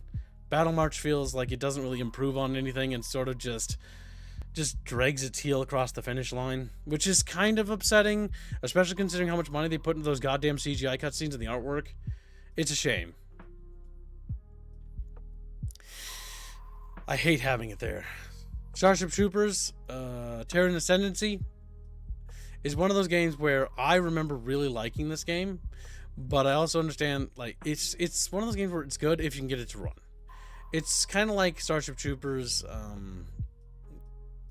what's the word? The other one, and Terran Command. But like this one, they'll back away when they shoot and they have ammunition, and you got like cameramen and stuff like that, and it's pretty fun to play. And we got to pop bug holes for its time, and because it's time capsuled, I put it in the honorable mentions more than that because I have fond memories of it. I think that's a more appropriate location for that game, because it does have some flaws that I think hold it back from being truly good and not being all right. So in order for me to help it survive it's a bottom line, which I think is basically that is my methodology, Chatfish, my way to save it, to spare it. It's pain. Now American Conquest Divided Nations, the Civil War one, is bad. I don't know what the fuck was up with this game, but it just kind of sucked, and it just didn't feel as good, and that's kind of all there is to it. Like the other American Conquest was way more snappier and felt way better, but Divided Nation just felt kind of bad. It's like a game I don't want to play again. It felt slow and sluggish compared to the other ones. Cossacks is one of those games where it's just kind of, it's good. It's fun. Slavjank. It's just American Conquest, but Europe. But you can still enjoy it. Yep, dated. Evil Genius is one of the hardest ones to rank because I can't put it in good and good conscious, because the first mission is the best mission and the game actually goes down a downward spiral. Honorable mention is what it actually attains there. And Evil Genius 2 goes to, it's fucking bad. It's just not good. It's just like a fucking mobile game, and it does not improve on anything that Evil Genius 1 did. It just fucking takes it in a sort of cartoonish and childish direction that just didn't feel worthwhile. I hated it. I absolutely hated it. Aliens Dark Descent did something pretty good to the point where I think it's on the top squeak list. I really enjoyed Alien Dark Descent. Aliens Dark Descent was like a horror-themed RTS that I enjoyed the experience of, and is honestly an experience that I think is very unique and novel to the point where it puts it at such a high elevation, so it's worth basically playing. It's worth visiting. That's what makes it elevated to such a high degree and high standard. It's just the use of aliens and stealth and basically an RTS is actually done very well here. Chatfish can find a great deal of enjoyment. Think it could go any higher? That's top squeak. That is high. Oh. I can't, like... It's hard. It's actually hard to fucking read this. Sure, whatever excuses you want to use. Live. Pretty good. Top squeak. Okay, I thought you put it in. Empire at pretty War. Good. Deadbeat kitten. He's like, meep. Oh, this. Empire at War, as it stands as a base game, would fall into pretty good. However, in this particular case, and this particular standard, yeah, no, I think it's pretty good. I think it can't climb higher than that. It's fun for what it is. It's solid. It's one of the best like Star Wars RTSs out there, and it really isn't. Empire at War is the thing that we're talking about when we think about greatness, because when we think about greatness, it's Forces of Corruption. That's what we. No, where did I drop it? There we go. Forces of Corruption reaches top squeak, and the reason why that one excels is because A, it improves upon things Empire at War did, and B, because of its continued support by Petroglyph, its modding scene makes this game so powerful it's beyond belief. It's just very high. The problem with Empire at War is much of it's the ground battles, and they haven't fully fleshed out the campaign and fleet combat yet. Forces of Corruption addresses a lot of that, even though the ground combat in base game, I would argue, in Forces of Corruption is still not where it should. It's definitely, as an overall package, a much better improved. It's like, Personally, I don't know if I would put it in top tier, but it's still a fantastic game. I put it in top tier solely because of my experience with Awakening of the Rebellion. It was so good that I would feel disingenuous for putting it lower. But it is important to note that in this one particular case, mods are worth noting, because while mods do affect an improved Dawn of War, they don't improve it enough to push it up to another level. But the mods for Forces of Corruption fix the problems that what held back Empire at War: performance, fleet size, fleet scale, and overall just fidelity and just scope and scale. Forces of Corruption and its mods are somehow able, in its patches from Petroglyph officially, and embracing officially of this stuff, is what enables this to excel to such a high pedigree. Just like, what? Pedigree? Homeworld. What more is there to say besides it's gosh darn pretty good? It's not like a... I know a lot of people probably would want this to be higher. You know what? In this regard, yes, it should be higher. Because now I'm thinking about the overall, like, the organization things. Homeworld basically introduced the idea of, like, three-dimensional space combat, and also introduced the concept of, like, unit preservation being a very big component, and really played into persistence campaigns. And that alone is worth notation, and its importance in the RTS industry, and what it did for RTS as a whole, was very big. Especially for space RTSs as a whole. Homeworld 2, its successor, on the other hand, only falls to good. And the reason why I drop it 2 categories below is because it does very little with that concept. The point it does fuck all with it. It doesn't deserve pretty good. It kind of felt like a downgrade in a lot of ways. And I feel like it is a downgrade. What's that, Skrillian? I was gonna say that Homeworld 1 has a pretty good story to go along with its like gameplay. Yep. 2 doesn't have the best of stories and kind of just is just a sequel to be sequel. Yeah, it feels like While it just Cataclysm exists is for one existing. that actually builds onto the idea by having combinable ships and stealing ships. Yep. Homeworld Cataclysm does what 2 does not, and it's made by a different studio. And it's literally fucking amazing. It is absolutely a must-play, just like Homeworld is. They are on the you should play these fucking games. It's just fucking solid.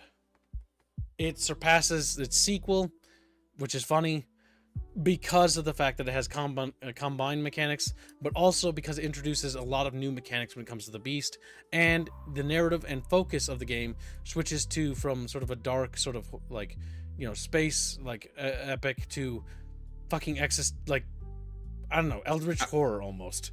It is eldritch horror, yeah. And that is such a vast departure from Homeworld, but at the same time, it adds so much more because it makes Homeworld feel bigger. It takes what Homeworld establishes and does what Homeworld 2 and 3 fails to do, and makes the universe have depth. By not being about the mothership, and by being about a fucking mining clan named Kith Sumtau. And the Kith Sumtau are fucking awesome. Like, Give some shit. Yep, because the clans of the Higarans are actually incredibly interesting, and this underlines a massive problem with Homeworld 3, and why Homeworld 3 is bad. It's not unplayable, it's not necessarily... It's difficult to rate this one, honestly. Its gameplay for some of its moments is on alright, but its story is so bad, and it fundamentally does nothing with anything with Homeworld, to the point where it compounds the failings of 2 to an almost ridiculous degree. 2 focuses more on character dynamic and character interactions, which hurts Homeworld overall. 3 focuses entirely on character interactions and basically minimizes the universe into a petty drama, and takes what was grand and turn it into something small and insignificant. And because it does that, it honestly falls into its bad category. It's playable, but it's honestly something I just don't want to revisit. I don't want to touch. I don't want to play. I don't want to have anything to do with it. It's just bad. And that's what I feel. You know, that's what I'm saying. Men of War Assault Squad 2, on the other hand, is a game that I would say is good. It's not as strong as Gates of Hell, but it's definitely fun. Like Homeworld 2, again, it's good, by the way. It's just not as, you know, highly rated. I call Homeworld 3 garbage because of the story. No, can't do that. That fundamentally breaks the principle of what garbaggio is defined by. Garbaggio basically means that it's borderline unplayable in the modern sense. It is fully playable and fully functional, and it'd be disingenuous to put it there because these games are borderline unplayable as they are. Like, playing through them is either nightmarish. This is not nightmarish. This is just bad. So you're using your emotion. Don't let your emotions dictate this. Rather, let logic dictate the actual placement. That's why Submarine Titans is an honorable and not higher, because realistically it should be average. It shouldn't be. Yeah, you can still play Homeworld 3. It's just really not fun. Yes. Not good. The only thing that was fun was the what is it? Roguelite mode. That's the only redeeming thing it has. It's just run Homeworld pretty without much. Deserts of Karak. Now, Homeworld 3, or Homeworld Deserts of Karak, stands notably above Homeworld 2. Because I think it's honestly a bit more fun, but again, it held back by focusing on character interactions, and it's not really pretty good material. So it's one of those things I think it actually ends up falling back to Homeworld 2's location, because it doesn't stand out enough, but it is a good game. By no means is it a bad or mediocre title. I just think the focus on strong, empowered female character was a genuine mistake when it came to these sort of games. Yeah, I'm not the biggest Homeworld fan. I only played a little bit of it because it's not my type of RTS, but I still recognize that, yeah, there is still quality there. Definitely. Just not legendary status. Yep. Deserts of Karak is not pretty good material. It's good. It's worth playing. Just like Homeworld 2 is also worth playing. Just like Men of War Assault Squad 2, Firestorm, and all these other things. Remember, chat, Top Squeak means this is like pivotal. These are pivotal RTSs that are of such high caliber that experiencing them is worth it. 0 Hour is worth it because it does so much. Red Alert 3, its campaign, Red Alert 2, Battle for Middle-earth, the StarCraft 2 series, Warcraft 3, Supreme Commander. These things are what we call pivotal RTSs. They are cornerstones.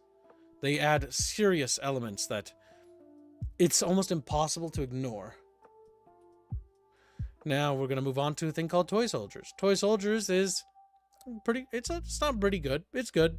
It's like a little tower defense game. Right. Yep, it's fun. It's a fun game where you can control vehicles and you can control the turrets directly and you place them and you shoot stuff. And you have to basically protect your toy box. It's fun. I have to point out about that since I played the Steam version. The Steam version and the regular arcade one, like you play on the Xbox, are very different. If you're talking about the original version, yeah, it's definitely a good game. The Steam one, Ubisoft did a lot of changes to that messed it up. Yep. Toy Soldiers Cold War is one of those games where it actually is so much fun cooperatively that it's pretty good material. Easily. Yeah, I played both of them. It is a straight upgrade. It's a massive It adds a lot more. yeah. It has difficulty in the right ways. There's more strategy to it, or more tactics to it, and more thought. It is, and more charm. It's honestly one of my favorite tower defenses. All right, let's get this awful fucking piece of shit done with. Let's get the fucking Total War series. So Shogun Total War. Shogun Total War, I think, has aged relatively okay in the sense that it's all right. It's not like terrible, and because of that, while I think these games are enjoyable, they're nothing you really are missing out on by not playing them. To be honest, because I have played them briefly, and they're okay. They weren't the things that really broke the mold, neither of Shogun 1 or Medieval 1. But they're not terrible by any stretch of the imagination. They're just kind of there, they're kind of average. And in some regards, I feel like it's almost disingenuous to put them there. I feel like one of them deserves an honorable, or at the very least, maybe both. I'll place them in honorable because I have feelings towards them on an emotional level, and that puts them in a prestigious, above average. Because I feel gross putting them next to Maelstrom. I feel like they deserve better than that. And they do. Or Reforged. Yeah, this is basically my Fifi's box. That's what it is. These games are not these games should technically be an alright category, but because my Fifis are strong, and this is my box, I can put things in here. To prevent them from being on this level. What's next? Rome? Yep. Rome 1. Rome 1 is one of those games that is fucking pretty good. It really fucking is one of those things where it pushed the envelope. Not only did it push it, but it really did a lot with it. To so much so that I think it's one of those things where it's like, god damn, it would be higher, except for the fact that it does have some issues. And those issues mostly extenuate to the fact that the unit pathing and camera controls and stuff like that. But it's definitely on the pretty good category. It's fucking solid. It's a fucking awesome game. And there's not much else to say. The remaster, because we'll talk about that one as well, actually, because of it solves a lot of the issues that the original has.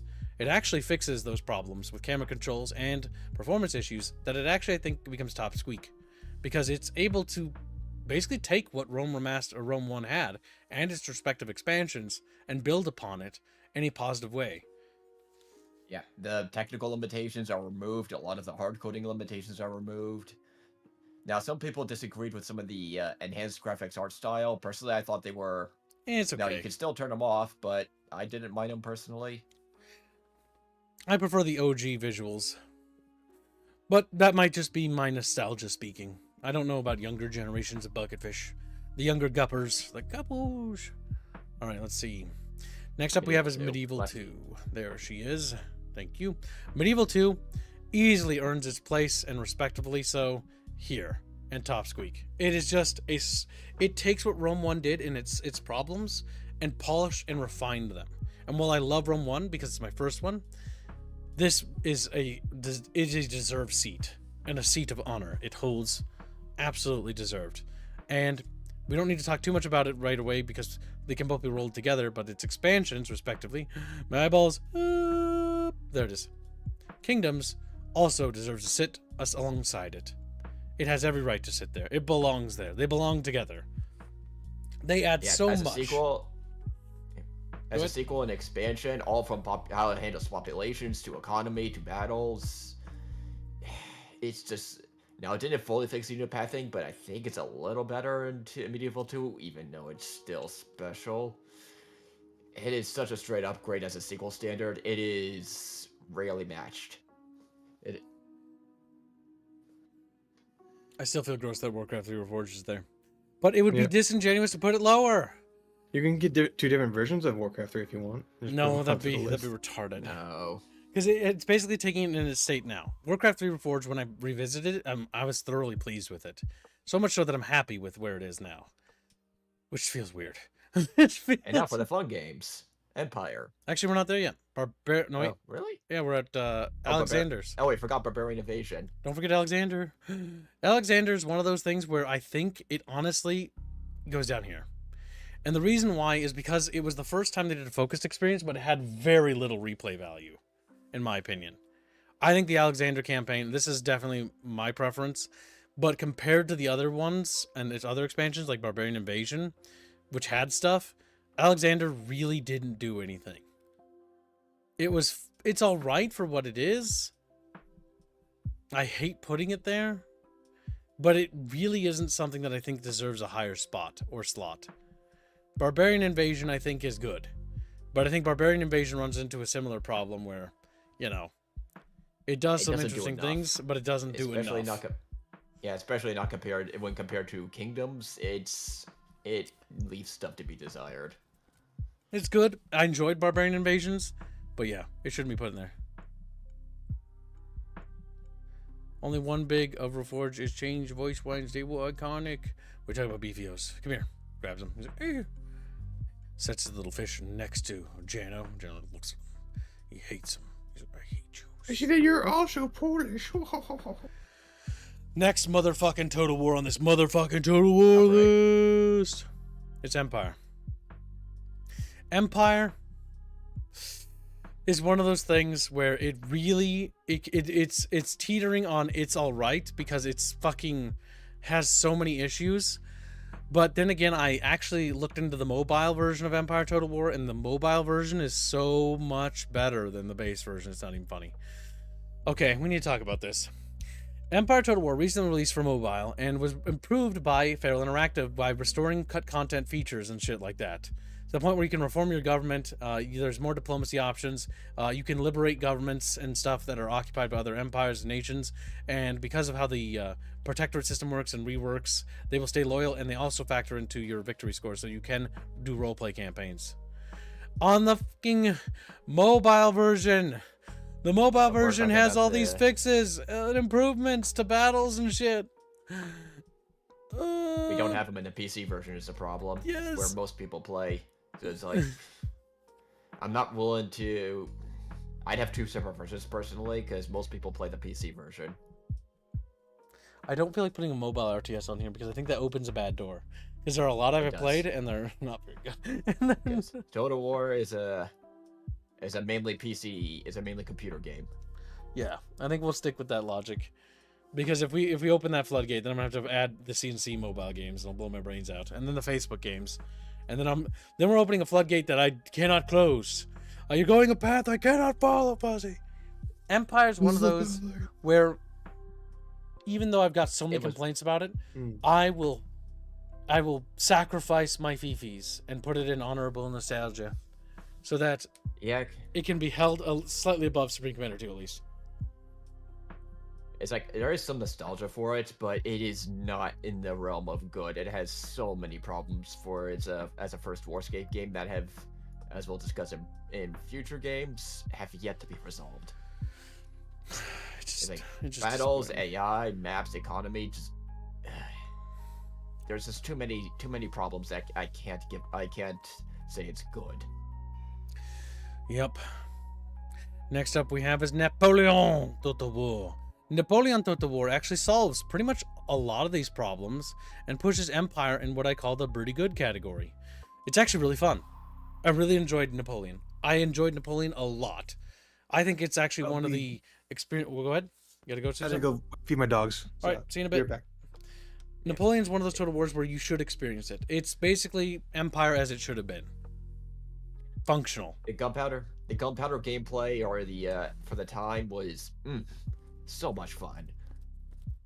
The economy system was a lot better. The only gripe I have about it is that we don't get the Americans or the rest of the globe like we did in Empire. I wish we had more of that, but for what it offers as a game, it is one of the musket gunplay experiences. Yeah. Let's see. We've got motherfucking Shogun 2. Shogun 2 is pretty good too. It's actually one of the more solid Warscape ones. It's worth playing, in my opinion. And I'm not even talking about Follow the Samurai, because honestly, it's fun. I had a lot of fun with this. I played this quite a bit, and I think it's one of those RTSs that you can definitely experience and enjoy quite a bit. Some people will say there's not much unit variety, but the Japanese execution of the Japanese combat makes it that, for what it offers, it's actually quite a lot of fun. You can still have a lot of strategy and tactics in it, and you combine with the additions, the DLC they added, like the Koiki, that one faction that converts to Christianity, the way you can use the agents to royally mess up your enemies. It is actually quite a lot of fun. I just wish they had the procedural map system, but the way they did it in this game, you don't entirely mind that. It's all mostly custom-made maps, or handcrafted would be the better word. Follow the Samurai deserves this place, and I will hear no argumentation. No. Follow the Samurai solves a lot of problems that Shogun 2 has. Shogun 2 has some issues with its variety in gameplay and settlements that almost push it down to good, but only stays above there because it has more to offer than the previous other things, like when it comes to games. But the big thing that makes Follow the Samurai rise above is mechanically, it's such a massive improvement overhaul-wise in terms of weapons and playstyle variety that it adds so much that it's one of those experiences that you should have. It's a game worth experiencing. And so Top Squeaks, like they always are games that are worth playing. You have Gatling guns gunning down samurai. What's not to love? The gunpowder, the ability to not choose gunpowder, the dynamic there is just, it adds a lot of flavor that the game desperately needed in Shogun 2, and what held Shogun 2 back from being Top Squeak. The industrialization mechanic, the fact that your navy can do offshore bombardments, Yes, yes. Next up we have is Rome 2. Now, Rome 2 at launch would be fucking here. To borderline here. Borderline. I would say Garbago because you literally could not play it. However, It's like after all the patches and all was said and done, Rome 2 sits in a position in which it's still $60 and it's still good and it does a lot of things interestingly enough that it actually manages to pushes itself to top squeak. And the only reason that is again because the combined arms warfare from naval land invasions, the improvement to army legacies, the expansion of like so many systems and mechanics there at the end of its development cycle, the Civil War mechanic where factions break apart. Rome 2 in its current state as is now deserves to be here. Rome 2 did not start here and only ended up here barely. It's worth mentioning. Due to the long-term support of a team that was not part of the main team, and also the Bulgarian studio adding some stuff that really improved the base game on top of that. Or even though it was DLC content, they still brought it onto the main game. Next up we have is Thrones of where's Attila? Attila Total War. Attila Total War is one of those things where it should be here, but because it was abandoned in the state it was, it ends up down here and pretty good, and I hate that. I hate that because it doesn't. It runs horribly. It didn't get guard mode added back in like Rome 2 did, which they did add guard mode back to it in a patch. Attila didn't receive the support it needed and was abandoned in its state, and it's still a very good game as is, but it's better than Barbarian Invasion because it actually tackles the area way better than Barbarian Invasion does. But because of it, it's held back, and it's held back in this category, and that sucks in my opinion, because the fire mechanic is really cool. A lot of these things are really cool, and it should be up here, but because of those issues, it's actually held back. And it's kind of upsetting. It was a very fascinating time of warfare with the late game Roman legions, the barbarians, the rise of the New Persian Empire. Like, there was so much stuff. Yup. Thrones of Britannia. Thrones of Britannia is one of those things. I call it Thrones of Failtania, and I'm going to put it in the all-right category. And the reason why I'm putting it in the all-right category is because the idea of the sagas and what the saga games did to the franchise was a step backwards. Basically, shitting out Total Wars with less mechanics and more half-baked ideas and concepts, rather than polishing up these ideas and mechanics and making them actually into full-budget titles. And that alone drags it back. It's not bad. You can play it and have, like, it's a fun little Total War game, I guess. I personally dislike it. I personally don't want to play it. However, it doesn't deserve to be in the bad category because it's not quite bad. And the other question is, Gibbs, if you would prefer not to play it at all and only play the other Total War games, why doesn't it go into bad? Because I would rather play this than any of those things in there. Okay. Like, when I look at the CNC4, I'd rather play this. Blitzkrieg 3, I'd rather play this. Grey Goo, I'd rather play this. Like, and it's basically like it should almost be in its own, like, in-between category, but that's retarded to make it just for that. But when I think about this game it's alright. I don't really want to play it, but I wouldn't hate myself for playing it. I would hate myself for playing these. Yeah. And I really don't want to play those. Yeah, sagas are just expensive beta tests for mechanics in future games, and Britannia was one of those. It was, I think, if I recall correctly, the first saga game to pull this tactic, and it was just not that much content, not much fleshed out mechanics for too much money, and they'd still put DLC for that, and I have to subtract a lot of points for that, even though you can still play it and have some fun. It is quite held back. Let's see. Next up we have is Three Kingdoms Total War. And then we'll do we'll do Three Kingdoms, then we'll do Troy, and then we'll do Total War Armor last. Three Kingdoms is one of those games in which it's in the state where it's pretty good. It can't go higher. It can't go They higher. abandoned it too early. They abandoned it too early, and that holds it back. Had it been realized in its true vision, it would easily stand up here.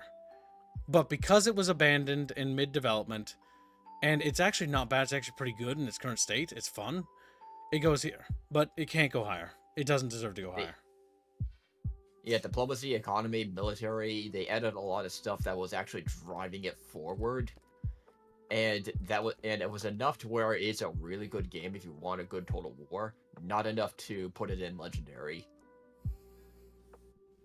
It's like there's too much unfinished stuff and unfleshed out stuff, such as the economy, for example, and the Empire management for me personally, needed to have been fleshed out a lot more. Now, next up, chat bros, we have is Troy Total War. Troy is one of those where it's not bad, but it's average. It's very forgettable. It doesn't stand out or above. It just sort of lands in a weird category of just being, I don't really want to play it. But I don't hate it. But it's like, meh, it's just boring. It's boring. It's the same thing. It's a expensive paid beta test for future mechanics. I feel like it's alright. It's like more like it's meh. Is more. I think the apt feeling I have. You've been watching too many shorts, by the way. You know. I know where it's coming from. mean, I know it's where you're doing alright. that. What's next? It's shit. It's perfect. Perfect. It's perfect. Absolutely perfect. Oh. You want to do Pharaoh or then go to Warhammer? We'll get Pharaoh out of the way. Pharaoh, where are you, you little Top shit? right. Top right. Pharaoh Dynasties. More or less. Pharaoh Dynasties fortunately sits above this. I honestly, because it sort of is like, it again needed more expansion of stuff, but again, it never got it, and it doesn't have naval combat, and it doesn't have the depth that Three Kingdoms does. It actually ends up landing here. They improved a lot. They definitely improved a lot to where you can have fun. Yeah, you can have fun with this. Yeah. You can have fun with this game, but I think you'll be able to get your money's worth for like $20 or whatever. But you're gonna find yourself uninterested or wanting to go to a different Total War, because they needed to expand it and they needed to not abandon it. It is better than what it is. $5 Cream Lab. Community little slut. He's like, no, my widow sweat. All right, anonymous tips $5. Say hello, Kibbles. Completely forgot to send you a DM. You said yesterday. Hope you're okay. Preliminary results for cancer are positive, although surgery will be required. So yeah. Anyhow, we'll rewatch the VOD. Will for all recommendations. All right, sounds good. Make sure you do whatever you got to do to get that surgery. I mean, hopefully you guys caught it soon, so you can get that taken care of. And thank you for your generous donation. But don't worry about donating. Focus on yourself. You're more important. Never forget that. And I appreciate your support regardless. And remember that we support you, buddy. Take care of yourself. Crazy Empire donates $10 and says, remember when you charged your entire army into that exploding zombie in Myth? I remembers. Darksiders too. Yeah, I do too. Casualty. Let's see, is Darksiders 2 finished finally? Thank you for the donation. Very generous. It's got to be getting close. It's very close. I don't remember where it was at, though. Darksiders 2 is currently $14 from completion. Okay, let's do Warhammer, then I have to go. All right, Warhammer Total War. Warhammer Total War, because of everything surrounding it and all its problems, it sort of just lands into its meh. That's where I honestly feel like it belongs. I feel like it's disingenuous to put it higher because of how lackluster Warhammer 1 is. Warhammer 1 is in a state of just perpetual fucking mediocrity that I don't really want to revisit it. I don't hate it. I don't think it's bad, but I think it's just mid and average. And I kind of feel that way about Warhammer 2 as well. Yeah. 1 and 2 were foundations to build upon, but what they built upon was not even close to enough, because the economy is among the most simple in Total War, and the combat, way too quick, and it's just, you can't help for what should be very asymmetrical combat between factions. You don't always get that feeling especially for how much money they milk you for it. It's like hundreds of paradoxical levels of milking. Yep. The only reason why I'm going to put Warhammer 3 is because at the end of the day, the big multiplayer campaigns are the most fun I've had with that game. I think it's fun. I think you can enjoy Warhammer 3 at the end of its life cycle, or at the end of this cycle of bullshit, but Warhammer 1 and 2... But even then, like, I would... Oh, God, I don't even feel like it. I don't want to give it honorable because it feels like it's putting it above something else. You gotta understand Good the art. price of admission in the first place. You gotta pay what, $180 to just. I know, but I'm just get thinking the about the base gameplay, right? Mm. Now, the Honestly, issue is does it belong here? Fuck, I meh. just feel like it's sort of it's. I think it's meh because the Yeah, only even because in even its the life experiences cycle, with multiplayer is just not worth it.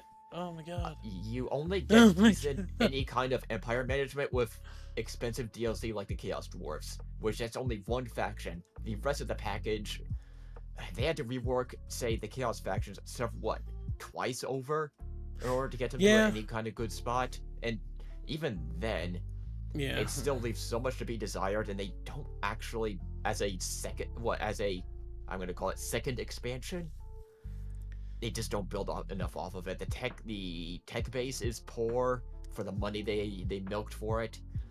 Yeah, I'd The rather play Empire DLC Total War. Yeah, I'm just thinking about it.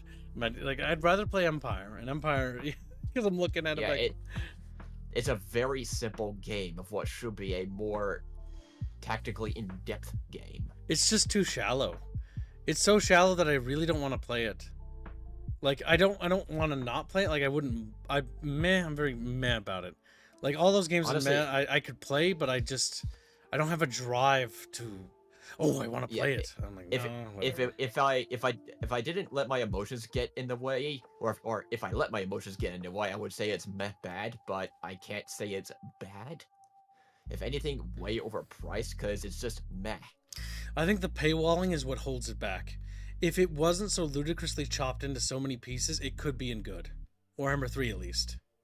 But because it's chopped into so many pieces, I think that holds it back. And the worst case, for all the money and all the years they spent developing this game, we're still missing a fair bit of content. Still missing serious army book factions and content from a lot of the factions. Vampire accounts, for example, are still missing units from their core army book. Yep. Absolutely. They're just not worth it. Now, next Total War. Is it what? Total War Arena. Oh, I forgot about that one. No, I'm kidding. I was gonna say Like, Kibbs. screams. It wasn't pretty good. It wasn't top squeak, but it was actually fun. I actually had a lot of fun with it, and I wish it didn't die. And It's a shame. there are a lot of people that hated on it for existing when it didn't hurt anything, and it was actually fun. I loved the map design most of all. It's like The way map maps, the design was verticality. incredible. Oh my It's like, god. I wish we had that in the procedural generated maps, but it never really got the love and care it did to incentivize creative assembly into its other games. And I'm saying that because that's what they do. They borrow the tech off other Total Wars, and Arena had one of the better more promising ones, mechanically speaking.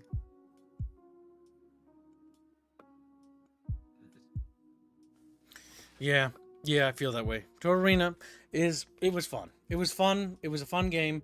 It's a shame it died, and Wargaming killed it, and Creative Assembly was actually running it pretty well.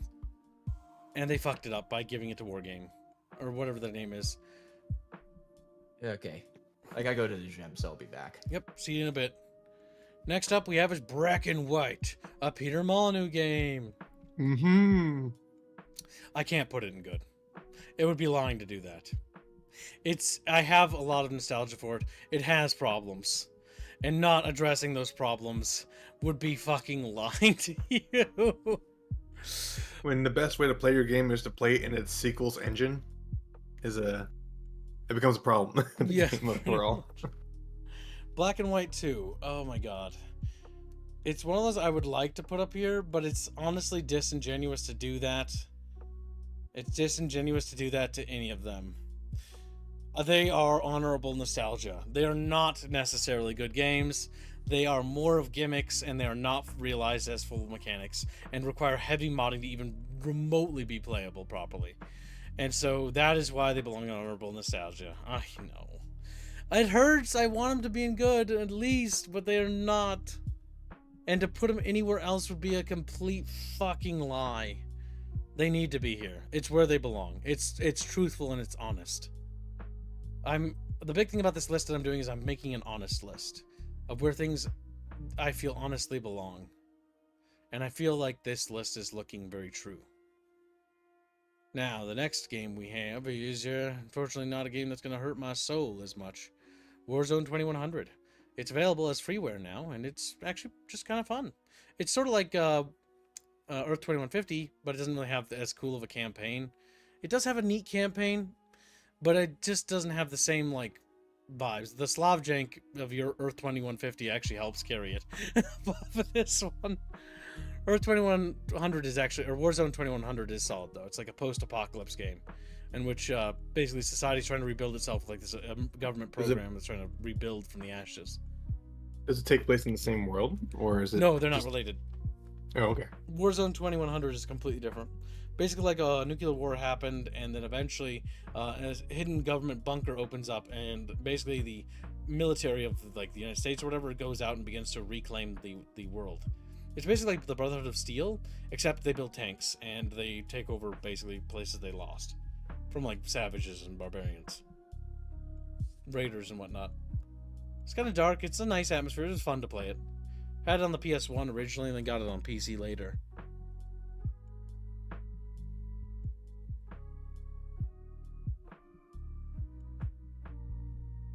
But yeah, it's pretty good.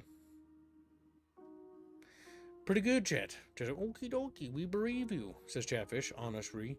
End War. End War is one of those games where it falls into good, but it falls up to pretty good, because goddamn did it fucking slap harder than no it should have. This game, its voice command thing, the whole precipice of what it wanted to do and wanted to be is an experience you should have, and its whole is held back from Top Squeak. And I want it to be in Top Squeak so badly. But ultimately, because the multiplayer stuff is no longer functional, a core component of this game is now gone forever. And that is critical to enough degree that it actually holds us back. Its campaign is worth playing, but yeah, it can't go higher than pretty good. It honestly should almost be teetering on the lines of good and pretty good.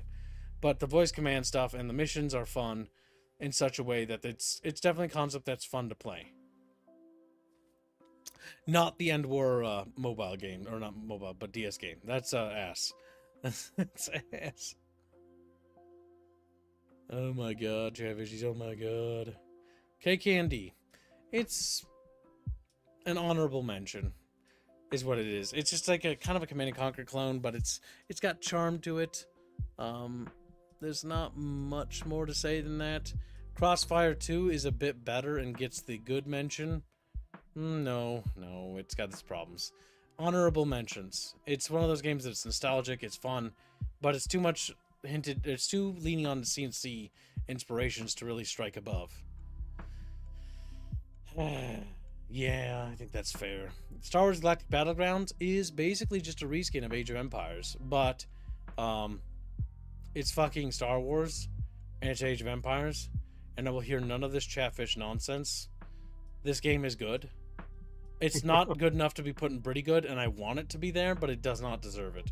Neither does its expansion. I want it to be up here just to troll you all, but I can't because it'd be a lot. It's good. It's fun. I really enjoyed them. It's fun, and because it's fun, it deserves to be in good. It's not meh, that's mediocre. It's carried much by its charm and soul. The ability to play Gungans is just such a novel concept, or the Trade Federation or things like that is neat. Plus its mod, the Expanded Fronts, really does flesh it out further, but ignoring that as its own, it stands up pretty tall as a good game.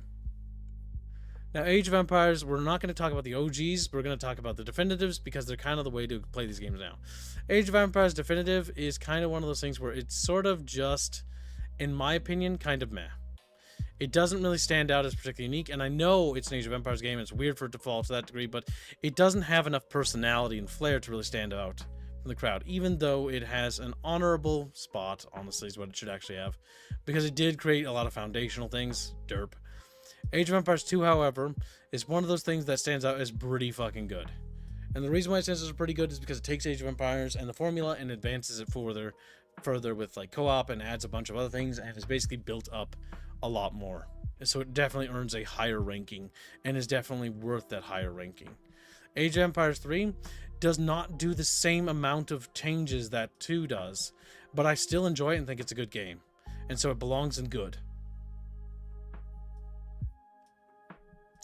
Age of Mythology Retold is fucking awesome. because it takes the idea of Age of Mythology and pushes it forward again with the idea of like fantasy, magic powers, and like, well, god powers and shit like that. And it adds like a whole other element to the game, which advances it forward. Definitely worthwhile standing high. High and mighty. And Age of Empires 4, the issue is it doesn't really do enough new to really stand out as pretty good, and instead falls to the category of good because it plays it a little too safe. Due to playing it safe, it doesn't rise higher. I know, Chad, I know. Imperial Glory is a game that's very much like Empire Total War, but it's kind of janky, and it has its problems, and honestly, it deserves to be in. If Empire can be here, it can be here too. It's just not very good. If it's... Wait, did you say it's better or worse than Empire? It's about on par, slightly better in some ways. Slightly worse than others. Slightly worse than others. Alright. Now let's see. Stronghold 2. Alright, Stronghold 2, because I didn't find them in order. Stronghold 2 is, I think is bad. Stronghold 3, I think is unplayable. Stronghold 3 is bad, or 2 is bad, because it's just not very good. It's not very fun. It has no personality, no soul. Stronghold Legends stands as, it's, I think it's a good game. People can have fun with it. It's a lot more interesting. Stronghold Warlords is one of those things where it just falls into the bad category because it never struck above. And that's unfortunate. And In the Name of the Tsar is one of those games that has charm, but I don't have the nostalgia for it, so it falls into the meh category. I know, Chatfishies, I know. I know. Stronghold Crusader is fun and stands up in the good category. But I think it's also the peak of what it had to offer in terms of castle building and city building and stuff, so it goes up there. Cossacks 2 is kind of just in the sort of, it's good. It doesn't really go higher than that. It doesn't really break the mold, doesn't really shatter anything. Empire Earth 1, I think, is good and enjoyable.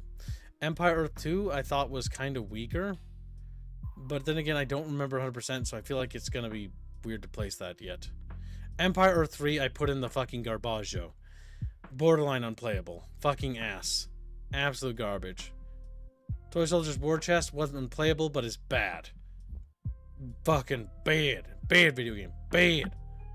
Sins of Solar Empire holds up as a good game, but it doesn't hold up as strong as Rebellion, because Rebellion just builds on top of it and does even more than the regular one ever could, and stands up above it because it pushes the envelope forward. And what succeeds it is Sins of Solar Empire 2, because it takes that formula and polishes it and refines it even more into a top squeak game. A top squeak. Strong Crusader 2 is bad. The original Stronghold is kind of in this category where I put it in the realm of just kind of eh. It doesn't have enough to really stand out in the same way that Crusader did for me personally. Sort of feels like average. What? Where's Dawn of War 3 placed? At the bottom is Garbaggio. Where it deserves to be. How dare you place Dawn of War 3 in a standard category instead of its own at the bottom of the ship pile? No. No, it's not that bad.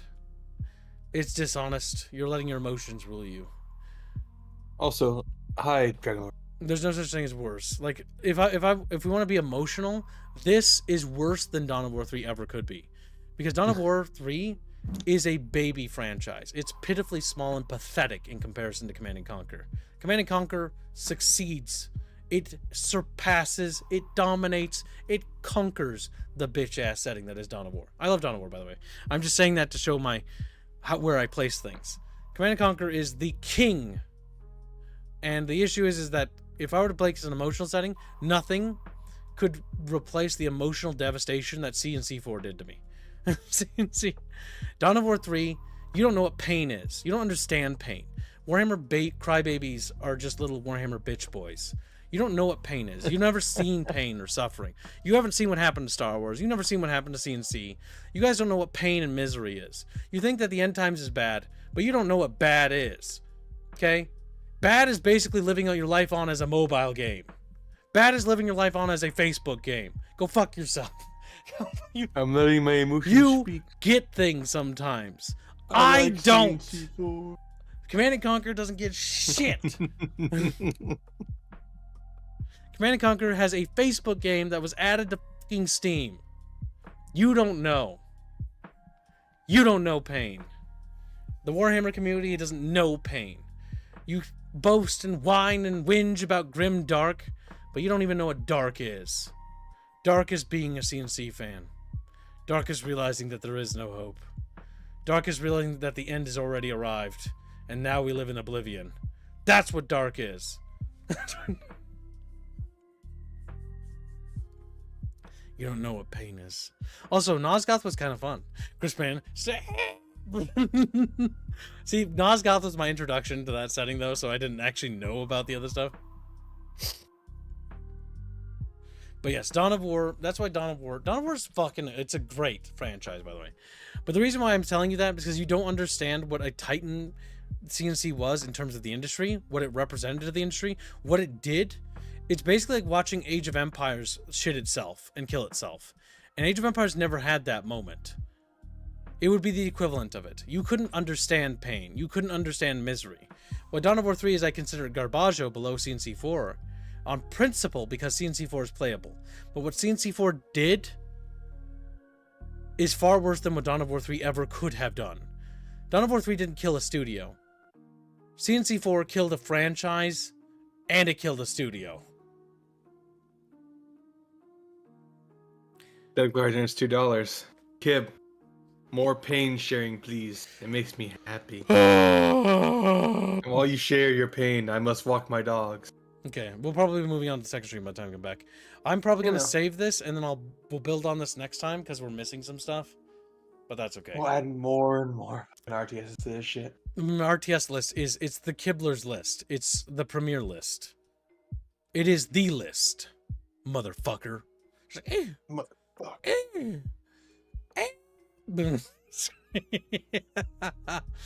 I want Halo Wars to be up here, and I know how But it's not. It actually can be there. Gameplay wise, nostalgia. yeah. No, nostalgia means it's actually just because it's about meh. It's a good game. I want it to be higher, but it's disingenuous to put in pretty good because it's just very average. And that's It's fun, it's enjoyable, its campaign is fun and enjoyable, but it just doesn't succeed at anything else. Unlike Halo Wars 2, which succeeds at being bad. Halo Wars 2 is bad. Now walk your dogs, Squealy Billy. Yep, just adding the donation tags. And thank you for the donation, little Chatfish. Okay, we just got a little bell noise to say. Alright, so Empire Earth 2, I don't really know where to place you yet, so we're going to move on. Nexus Jupiter Incident, I thought it was really fun, but I didn't really understand it in a way that I could place it higher. I don't think it's that amazing. I think it's fun. Oh no! I remembered another RTS I haven't added to this list. Whatever, we're going to worry about them later. Defense Grid is a solid tower defense game, and has a solid storyline, and should be here, honestly. Belongs here. It's a good game. Myth. Don't fuck with me, chat. Don't fuck with me. You know it. You know it. That's right. That's right. Okay, that goes down there because fuck that game. Myth 3 does not. Myth 3 sucked. There's no hiding it. It's not mediocre. It's just bad. It's bad. It's not unplayable. It's bad. I wish it was unplayable, but it's bad. Myth 1 and 2 deserve to be prestigious. They deserve to be up here.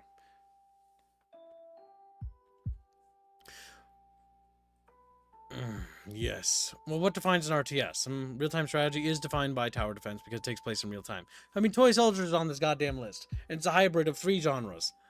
It's an RTS, it's a fucking tower defense, and it's also an action game because you can take direct control of vehicles and heroes. These little eyes pop out of his sockets. Couldn't handle it, could you? Empire Earth 2, I think, kind of just goes into the category of it didn't really do anything. And so, like, I don't know. I don't really feel like it deserves to go out of meh. I just don't really have an opinion on it. But it's meh. Meh is my opinion. Meh is where I stand. Yes, I will post this tier list so Chatfishes can worship me as a divine god.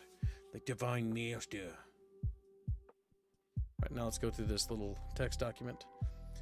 We are missing games. Oh my god. Fucking kill myself. I immediately see like 3 games that aren't on this list and I just fucking frown, guys. God damn it.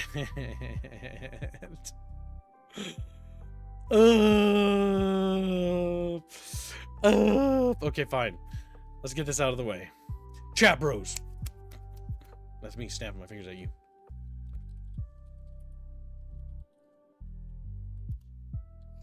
Alright, hold on, chat bros. I'm just slapping this list together.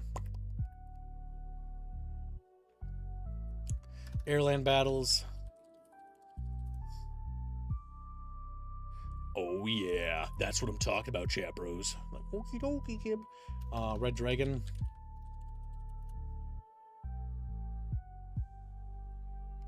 Warno. It doesn't have proper box art because it came out in the digital age, so it has a derpy fucking like thumbnail. I had box art made for my game, and it looks fucking amazing. So cool. All right, so let's see, Warno, and then what else we got? We got text document. Come here. Fuck. Hybrids. That's the question. Do we talk about hybrids? I mean, we kind of already have hybrids, so we've opened that door. Fuck! Fuck! God damn it! Or I just want to kill myself a little bit. The heroes of annihilated empires. Yes, it's worth mentioning. It's worth talking about. Even chatfishies can enjoy it, of course. Chatfishies. We clean that out. And we slap these in here. And then we put Armies of Exigo in here, because I have played that. I almost forgot about that. Armies of Exigo. A weird little strategy game, to be honest. But a kind of cool one. But not, like, amazing, you know what I'm saying? Okay, what else did I miss on that fucking list? Oh, by the way, kids, community game weekend? Yeah, there's a community game. CNC4 is slightly better made than Dawn of War 3. I know Pondazan. But it's on the shit list. Remember, I made my list without using my emotions. If I used my emotions, the list would be reorganized massively. People would very much disagree with my list a lot more if I did that. Be like, yeah, what the fuck is this doing here? I'm like, I like the game. I like the game. It's fucking mad. That's what they'd scream. Oh my god, Chatfish, calm down. Alright, I've added more RTSs that I've remembered, that I've forgotten about. So there we go. We've expanded our RTS list, becoming a god among gods. Yes. Heroes of Annihilated Empires isn't really amazing. It's sort of just kind of, it's kind of nostalgic.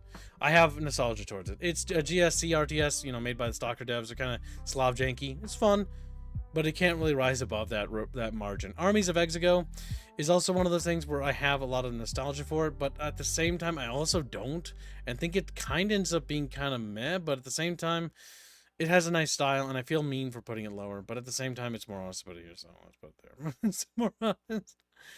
Wargame European Escalation is kind of one of those games where it's kind of just okay. It's kind of meh. It doesn't really do anything unique. It doesn't really stand out. It doesn't really rise up until Airland Battles adds aircraft and basically really expands the game so that it feels a lot more whole. And because of that, that moves it up. And so does Red Dragon. Red Dragon also stands notably high with good, and so does Warno. These games aren't necessarily amazing because they're not really worth putting in a higher regard because they don't really deserve it, because the campaigns are relatively mediocre, and that's what holds them back from being truly good. They have more or less okay stuff. Oh, no, I just remembered the other RTS I've got. Iron Harvest needs to be added. Yes, I know. Goddamn it, Chatfish, you're making me add all my goddamn games, you fucking sons of bitches. I really gotta hate you so much. Iron Harvest and Steel Division. Iron Harvest was kind of bad. If we're doing console RTSs, then we might as well do the other ones. She's like, what is he talking about? He's like, yourself. Yourself. Delete, replace, post, and put that in there. Aliens Extinction. Yep, that's an RTS. I hate it.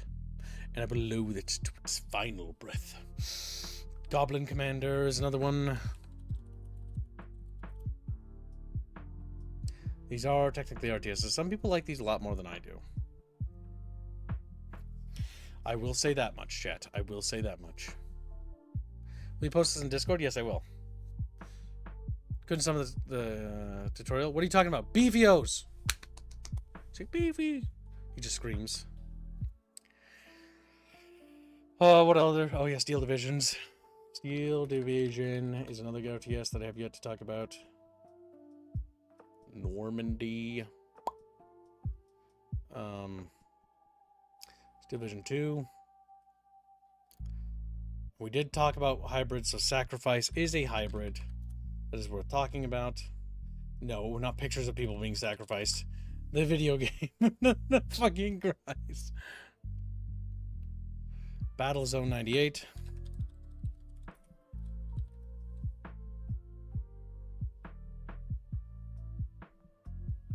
And technically it does have a remaster. Battlezone 2. I must rename it. It's got the same name.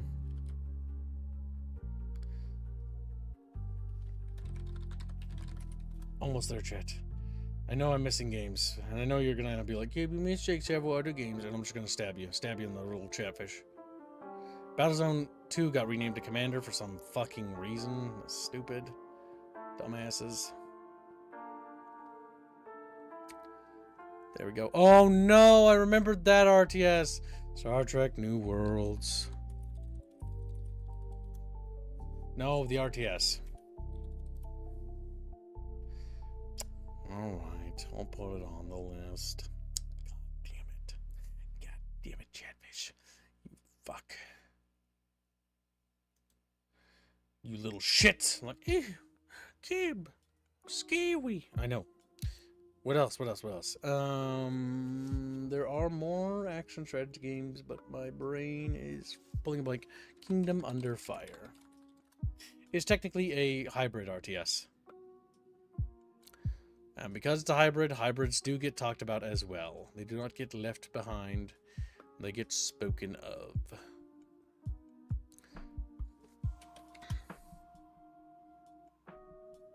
Kingdom Hearts 2 sucks ass. It's ass. That's what that was. Alright, let's get back to the list. Chia bitchies. Alright. Choose new files. Upload other games that I forgot that I had played that are strategy games, that are RTSs, that take place in real time, that technically fit this textbook definition. This is the last bulk I will do. For those that want to request more to be added to this list, go to the Bickering Bunch discussions. It's going to be time for me to wrap this up. But yeah, Battlezone 2 is one of those things where I just kind of didn't feel it was particularly amazing, and I kind of felt like it was meh. That's my honest assessment. Battlezone 98, I feel like I hold in higher regard because I have nostalgia for it, and I know that plays a great role. The Redux is actually kind of good, and Battlezone Commander is also kind of good as well, because it just sort of polishes things up. That's pretty simple to do. Alien Extinctions is just bad. It's playable, but I don't like it. I don't want to play it. I hate it. Goblin, I don't know what we've got. Iron Harvest is bad. It's not unplayable. I just don't like it. I really don't want to play it. Star Trek New Worlds, it looks cool, and I love the idea of this game. It's bad. It's bad. It's bad. It's not mid, it's bad. Steel Division 1 was kind of just mid, honestly. And it wasn't until Steel Division 2 that it kind of became good. And sort of improved. That's an honest truth. And yeah, that's kind of how I feel about that. Sacrifice is one of those where it's pretty good. It's a hybrid. It's definitely not top squeak because it's not that good. It has a lot of problems that hold it back and prevent it from being good. And that mostly boils down to mission balance that just makes it insufferable to play. And some missions. Just making it like cheesing being the only thing. It's just dumb. And it ruins the entire experience of the game. Kingdom Under Fire is one of those where it's just meh. Kingdom Under Fire Heroes is meh. Kingdom Under Fire 2 is bad. Now I'm starting to remember, yes, the more bad or mid games. Sorry, Chat Bros. It just is what it is, boy. Like, oh, the Chatfish. And honestly, Goblin Commander, I have no opinion on besides it being meh. Yeah. And so this is my RTS tier list, chat. I will post this. I will try to update this. If you have games that you don't see on this list that you would like to see added, let me know and post it in the Bickering Bunch discussions. And I will do this in the second part of this tier list later. Because basically I want to complete my RTS tier list for 2025, basically all the real-time strategy games that I've ever played and how I've organized them and how I feel about them. And if you have any questions about them, you can ask them in a Q&A where we can talk about why I place things where I place them and why I believe they belong where they belong. And this is my personal list. It doesn't have to be perfect, and I don't really give a shit, and that's my opinion. Yeah. So, I will see you guys in the Free Space 2 stream, where we're going to blast away in space. For those that don't follow me there, I'll see you in the next stream. Have a good day, and thank you for participating, Chatfish. As always, we'll see you soon.